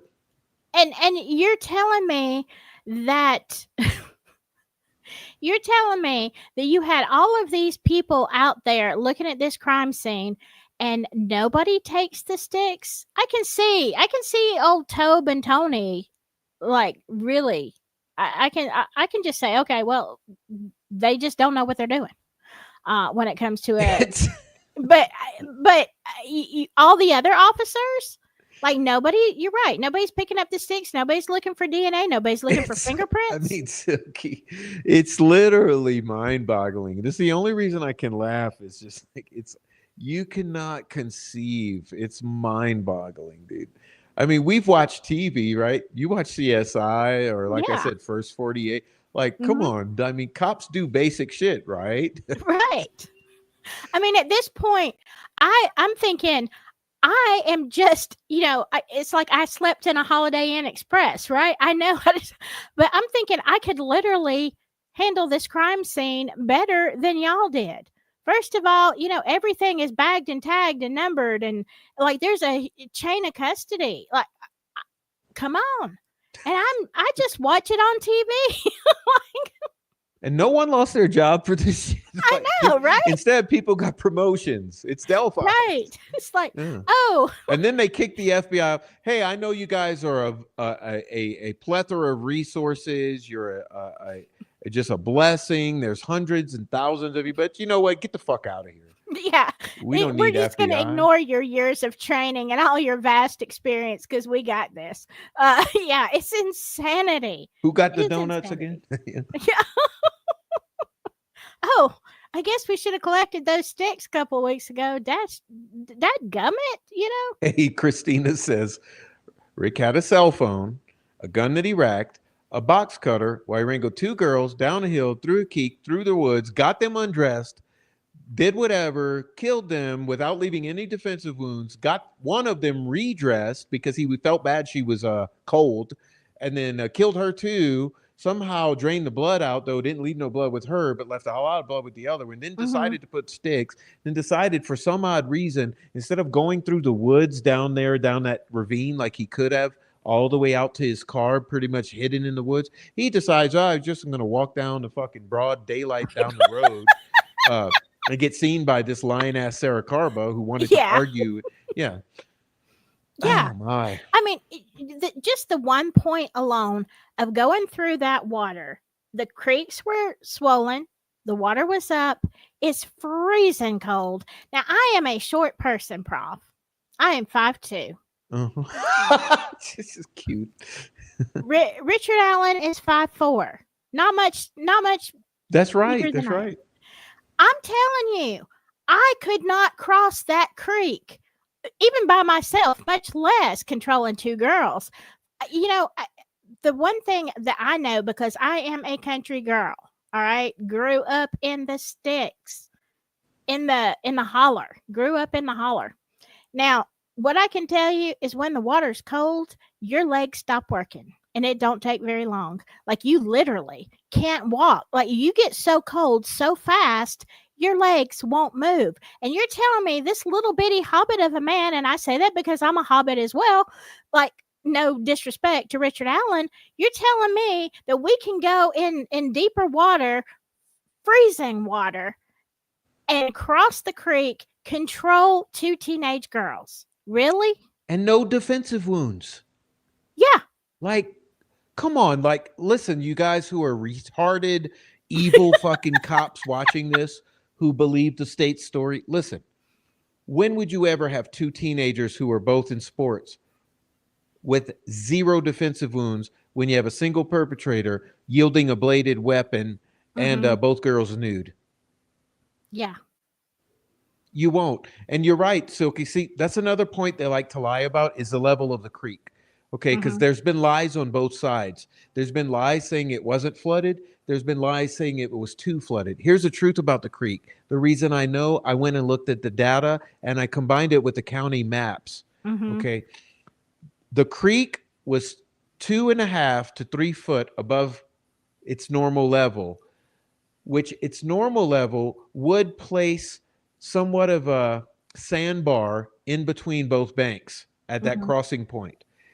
Normally. And normally, when you see your locals go and take pictures of that area, normally the creek's low. Okay. At its normal stage, though, you got a little sandbar kind of breaking up the water, so you can go through 6 or 8 inches of water. Then you hit a dry ground. Then you go through some more, a foot of water, and then you're at the place. Well, on the day prior to this, the water had been at 3 foot higher than that, which was would have meant that that sandbar would have been 3 foot underwater. Okay, at a Mhm. minimum, which means the water part would have been even deeper where the water is normally. Well, that water had come down about 8 inches since its crest. Mhm. A normal person your height, it's going to come up to here. Mhm. It's frigid, and it's Right. flowing at a rapid pace because of the way that it's the direction it's moving, um, Mhm. draining towards a river. So for you to get your ass in that water is going to be challenging, but to get across it, to be able to control two girls your similar size, like everyone's up to here, in other words, Mhm. you're all up to here in that water that's that frigid, and you're crossing to the other side, and then you're climbing up a muddy bank. But you look at Abby's clothes, no mud whatsoever. Okay. Her fingers, her hands, no mud whatsoever. Libby's hands, no mud whatsoever on her body. So Mhm. how do they do all of that and he controlled them? No one here screams. They come out of the water. He wastes all that time sexually assaulting or whatever, getting them undressed, whatever kind of weird shit happened when he's supposed to be scared by a van from someone overlooking from an elevated position. And then he somehow takes the time to force one to get redressed, and they all maintain that cleanliness. And then he gets the hell out of there. Like, I Mm-mm. think that the people who actually believe the state's narrative, it's kind of the combination of wishful thinking, believing the police or the authorities, and then they never set foot on that ground. Yeah. Because when I combine all the things, it ain't never gonna happen. It ain't never gonna happen. Yeah, no, like I have hypothesis saying, where's the phone this whole time? Because you're telling me that phone ain't getting wet. Mhm. No water damage to that phone going Yeah. through this deep water. And for those people who haven't looked up the data on the level of the water, I'll look. I'll make it easy for you. Just go watch the search. Go watch that helicopter search because you see all parts of the creek. You see a lot of stuff. I'm going to tell you something. I've seen that sandbar when other creators and people who have crossed it and say it's shallow, whatever. But if you know anything about looking at things, topography, or just being able to see from a higher distance, if that sandbar was not deep in there, you would still see it from the helicopter. Like you would be able to make out the sandbar, but all you see is water. You don't see any sandbar. You don't even see the shadow of the sandbar. So Well, that even should tell even you. so, Silky, that water had already. By the time that video occurs, that water's also come down another foot and a half or so, and even then, it's waist deep to those adults. Mm-hmm. You know, like I don't mean to laugh. I mean, we got to laugh to keep from crying, but the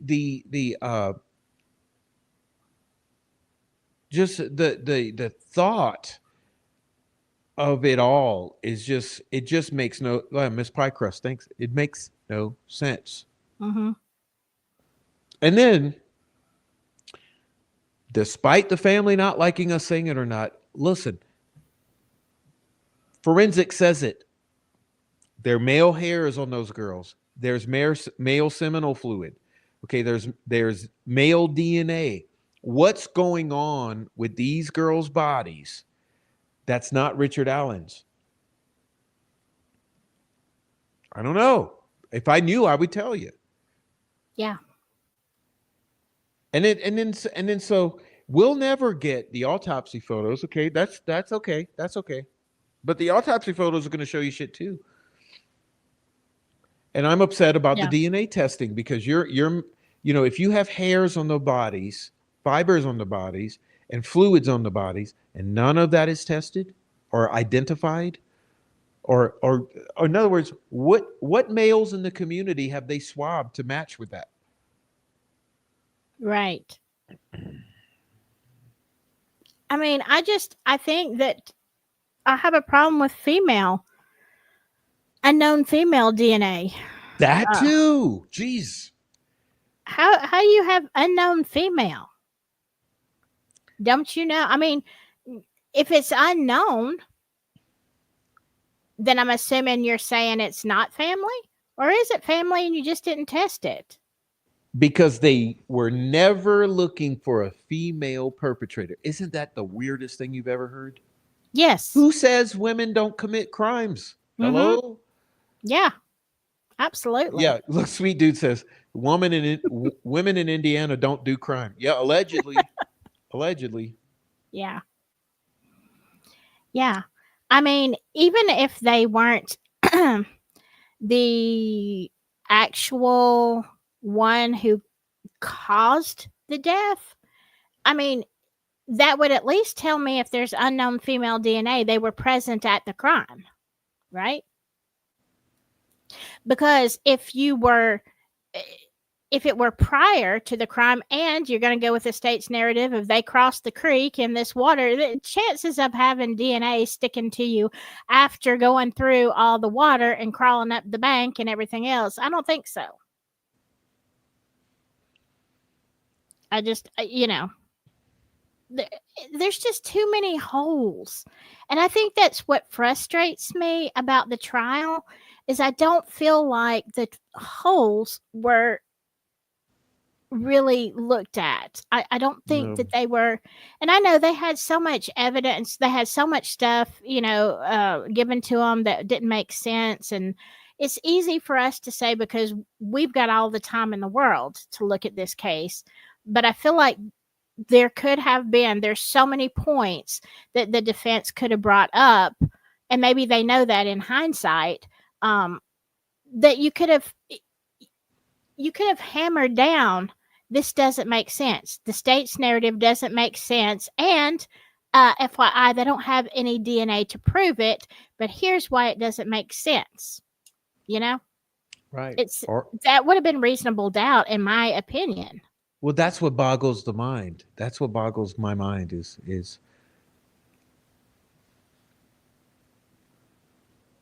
Yeah. why does reasonable doubt exist as a standard? You know, because you don't want to put the wrong guy in the electric chair or Mm-hmm. prison. Exactly.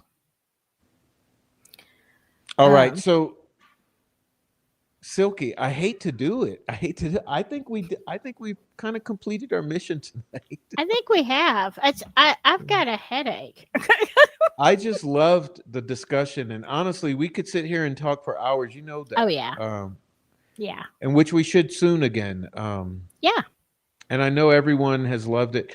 Hey, would Amy or someone put Silky's link in for me for my viewers who don't know her channel yet? But I know Silky. For me, like every aspect of this is so it has so much what's the word, like I don't know, there's so much doubt. I mean, Mm-hmm. but for me, the really mind-boggling thing about what the theory of this crime, the moment of the crime is the lack of defensive wounds. Because I know there's several law enforcement officers who are farmers who talk about this case, and all of them just like hold that thin blue line, kiss the ass of the state. Listen, Mm-hmm. how in the world, you guys got to be honest with yourselves. How on earth do two little girls this age who are both involved in sports, or at least both able-bodied, how on earth do you have two able-bodied little girls attacked in this way, in this frenzy or this moment of fury? With, remember, they say Libby had 4 to 5 cuts on the throat. Yeah. Tell me how such a brutal attack occurs against two young girls and there's zero defensive wounds, not a scratch, not any hair pulled out, nothing that we know about, nothing the state has presented to show that one guy does this to two girls. How is it possible? Where are the human reflexes? Where are the Mm, natural human reflexes when that first knife hits? Where is Libby trying to protect herself from the second swipe or the third or the fourth or the fifth right. swipe? Like, you guys got to be honest with yourselves. And if you are cops, you gotta start to think and stand up for what you know is right. Because I think too many have just believed because the state has a PCA and they say this guy's got to be guilty. I don't buy it because it's too inconceivable that it could happen with all of the other coincidences and doubt that comes into play. And Hmm. that's my opinion. Yeah. Um, I've seen, I don't think, and this is just honestly of all of the crime cases that I've looked at and somewhat studied, I don't think I have ever seen someone convicted and really nailed to the wall with so many years and all this kind of stuff with so little evidence as Richard Allen. I mean, maybe 30, 40 years ago or longer when, and I don't want to get into some hot topics, but there was a time, especially in the South and in Indiana as well, when basically one group of people could blame a crime on another group of people. Unfortunately, nobody ever looked for evidence, but those years are long past. Okay. So in our modern, let's say the last 20 years, 30 years, I haven't seen a crime case that got a conviction on like really crap evidence like this. Flimsy. Yeah, you're right. I mean, at a time when we have the digital forensic DNA, uh, what is it? The spectral analysis they can do of shit these days. They Mhm. can do all of the digital forensics with all of the Mhm. devices, all of the geofencing, all of the what's the other one called? The fog reveal, proprietary types. Like, there's so many things that can be done. You've got zero ness, but you got all kind of confessions around the community You're right. and nobody hears anything, nobody sees anything. It's broad daylight, no defensive wounds. Da da da da da da da da da da. Da.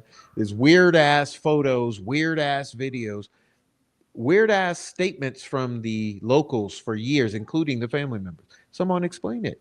Yeah. Even down to the sound of the crossing of the creek. If you got three people going through a creek at one time, they're going to splash, they're going to make some noise. If there's all these people in the area, you're telling me nobody heard splashing around and thinking, my God, who is in this freezing cold water? No screams, but there are screams. Like we said at 2 a.m. Yeah, Yeah. and come on, y'all. Yep. Absolutely. Mm-mm-mm. Well, Yes, okay, Indiana. There, Indiana, we'll talk later. I don't want to go back deep into anything. I don't want to go. But yes, Indiana, you're right, partially. Okay. Gretchen says, take away the confessions and the bullet, and there's literally no evidence. What they mm-hmm. do have is the flimsiest shit of it. Well, but yeah, you said what Yeah. Silky just said. Yes. Yeah. It's the flimsiest case, paper thin, and they managed, like, somehow, this is what boggles the mind. This brings us full circle. Thank you, Gretchen. We started the show saying how we were shocked at the verdict and how everyone was blindsided because we just could not conceive, how do you reach a unanimous guilty verdict with this paper thin of a Mm-hmm. case? And I don't know, that's the bewildering part. How do you reach a unanimous verdict with a paper thin case with no evidence? Yeah. And they say the bullet's evidence. Yeah, even the juror that did come out, she said, "No, we didn't even worry about that bullet." And then the confessions. I mean, they got to understand those confessions were probably, I don't know, somehow this is a case where an appeal. I truly believe, like, if there's ever a role for an appeal, for me, this is a case where there's actually a purpose. There's a reason that appeals exist, and this case is a prime example. And so I'm praying and hoping that this maybe brings things to light and clarifies it. But Yeah. When it comes to the confessions, I just one more thought is, if you are looking for truth and you find a lot of information and you believe it's true, but then you know absolutely that one part of that statement is not true. He did not unalive his family. He didn't assault his daughter. So you would think that all of it, if you've got truth is truth, okay? It's all got to be true. If you've got some false in there, you got some, fake news in there, then you have to assume it's all crap. Do you know what I'm saying? Well, yeah, like the for me, that's the thing that first got me was the shooting of the girls. It's like, wait, because I was waiting for the deets to come, and I'm like, we're Hmm. one of the guys, because he says they what came first is the alleged confession. They said, oh, that he confessed he shot one or both of the girls, and I thought, were one or both of the girls shot then? If he's the killer, he confessed, and then he says he shot one or both of the girls. Well, were they then? And then it was confirmed. No, the state never says the girls were shot. Yeah. So So how do you take a confession and say, "Oh, well, these sentences were true, but these sentences weren't in this psychotic state." It's like none of that, in my opinion, should have even been admitted. It's obviously a mishmash of nothing. exact picking and choosing, and see that's how they did. That's a great point. I made this point with Skip Jensen on my show when he came visit one day. I said, look, they picked and choose every single aspect of this Hmm. from the witnesses, because there were all kind of people there who they ignored, they put to the side, and they only picked and chose the couple witnesses that would make this narrative work. And they did the same with everything on this. They eliminated, like, the vehicles. They eliminated Hmm. a bunch of vehicles. They morphed them. They picked and chose to make a specific narrative that coincidentally matches a YouTuber and family member's narrative that goes back all these years. But they eliminated everything else and went with this very narrow thing. And like I said, it pointed directly at Richard Allen. And so that's my opinion in what happened to the jury, in a way, is that they were kept ignorant of everything. Okay. And they were only given this select trail, the breadcrumb trail that led right to Richard Allen. And then they were pressured at the end to say, look, you got to get justice for these girls. It's got to be done. And you're the ones to do it. Yeah. It's Yeah. the only thing I mean, makes sense. I'm just Yeah. reading the last of these. And thank you, everyone who's contributed to the chat here. I'm trying to look at the last ones before we get the hell out of here. I think that's good. So I don't know if Silky, if you see one, or if there's anything you like to say, but I think we just about caught up to everyone. Yeah. There's so much, but yeah, with maybe go back, and if you see something, we can have another discussion another night on, you know. This is a good one to leave out. There, she was all excited talking about the juror, about getting leave to leave a daily list for Pepsi or whatever she wanted for a deputy. And yeah, she wanted the deputy. She wanted the barbecue. No, we're beating up the juror. But my whole question has been, where's the other damn jurors? Where's Yeah. the other damn jurors? You know what? Was there 14 or 16 of them I think there in was totality? We 14. got one to come out, and she kind of said weird stuff. So where's the other jurors? Like, we're not going to beat you up. I mean, we kind of like rag on her because she was weird about what's his name, Jason. Yeah. Think. But we do want the other jurors to step forward and just enlighten the world as to your take on this case, because we in the public are all baffled, truly. Yeah. And also, maybe you've learned something as a juror that gets you angry because you don't understand how this was all kept from you. Right. I think that was my takeaway. My immediate thought, when the verdict came down and everything, I thought, I wonder how many of these jurors are going to come out and then listen. Are they going to listen to the opposing views, or to YouTubers, or to even just, court TV? Are they going to realize that they convicted a man, because you would have a lot of guilt when somebody puts it in perspective, the outside looking in, because so many people were like, what the heck? Maybe that's why some of them aren't talking, is like, I can't believe that, I don't even want to come out there and say I was a part of this. Maybe some people don't care, but I think that's a heavy load as a juror, to realize that they kept so much information from you. That would be heartbreaking, and I can't imagine, uh, yeah, and I think you're right, Christina. Picking jurors that can be easily influenced. Yeah, like, look, people are trained, attorneys and stuff. They're trained to be able to look at people and read them and know how, if they're going to be able to be influenced. There is a lot of psychology to that. It's wrong, but it happens. Yeah, and I think so. I mean, I do feel, Silky, that they're going to have a certain level of interest coming out. If they weren't before, Hmm. coming out of this, they're going to look at social media and come across information. I'm sure they would be upset, because I know if it was me, and if all kind of stuff was kept from me, and Hmm. someone's life is on the line like that, and I go ahead and I do what I do, and then I learn what was kept, I would be upset. Like, wait, how is this just to do this to a jury? Yeah. So I don't know. Thank you, Jenny, for becoming a member. And listen, I want to thank everyone who was participating in the chat tonight. It was so wonderful. And also Yes. to Niobe, Kate Eleanor, Nicole Watt, Jennifer Hoff, Rebecca Ann, Janice, and Jenny for becoming a member. And if any of you contributed uh, to the channel, but please do, if you don't already, subscribe to Silky's channel. I know Amy or someone has put. It was Amy, I believe. There's a link to Silky's channel. Please go subscribe to her. And if you're on Silky's channel, please come subscribe to the Prof. We love you. Yes. Yeah. And There's no telling Silky, what you'll find on my channel. I've got a ton of Delphi videos if you want to, or if you're interested.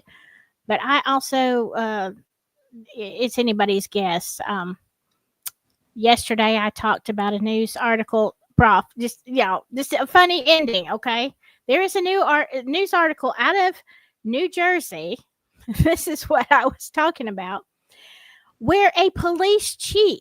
Okay, we're not talking about some random wacko. The chief of police got fired because he was defecating by people's desks, and he was putting Viagra and Adderall into the coffee pot, shaving on people's desks and into their food.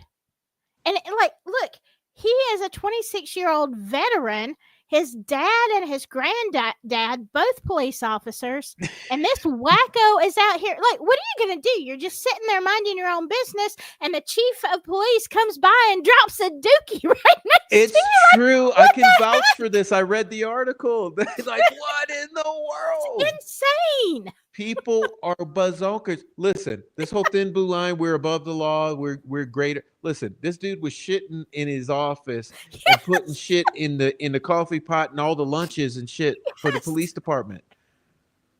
yeah, Did y'all not see that? True story. yeah. Go Google it.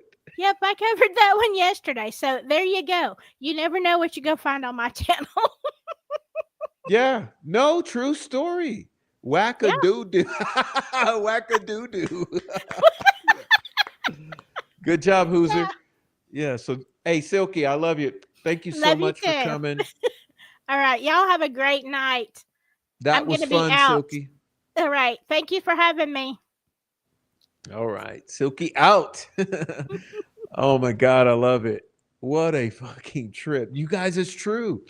It's true. This dude, chief of police, a new dude, and he goes berserker, and he fucks all the shit up. But anyway, go subscribe to Silky. If you're on Silky's, come subscribe to mine. We love you guys. Tomorrow is Friday, allegedly. Unless you're on the replay, then I can't promise you a thing. But tomorrow should be Friday for most of us, at least those of us who are here as we film. And hopefully, I'll see you all tomorrow on Friday. It should be fun. We'll do a little Friday show. Who knows what we have in store? I think we're going to take a break from the reading of this trial coverage.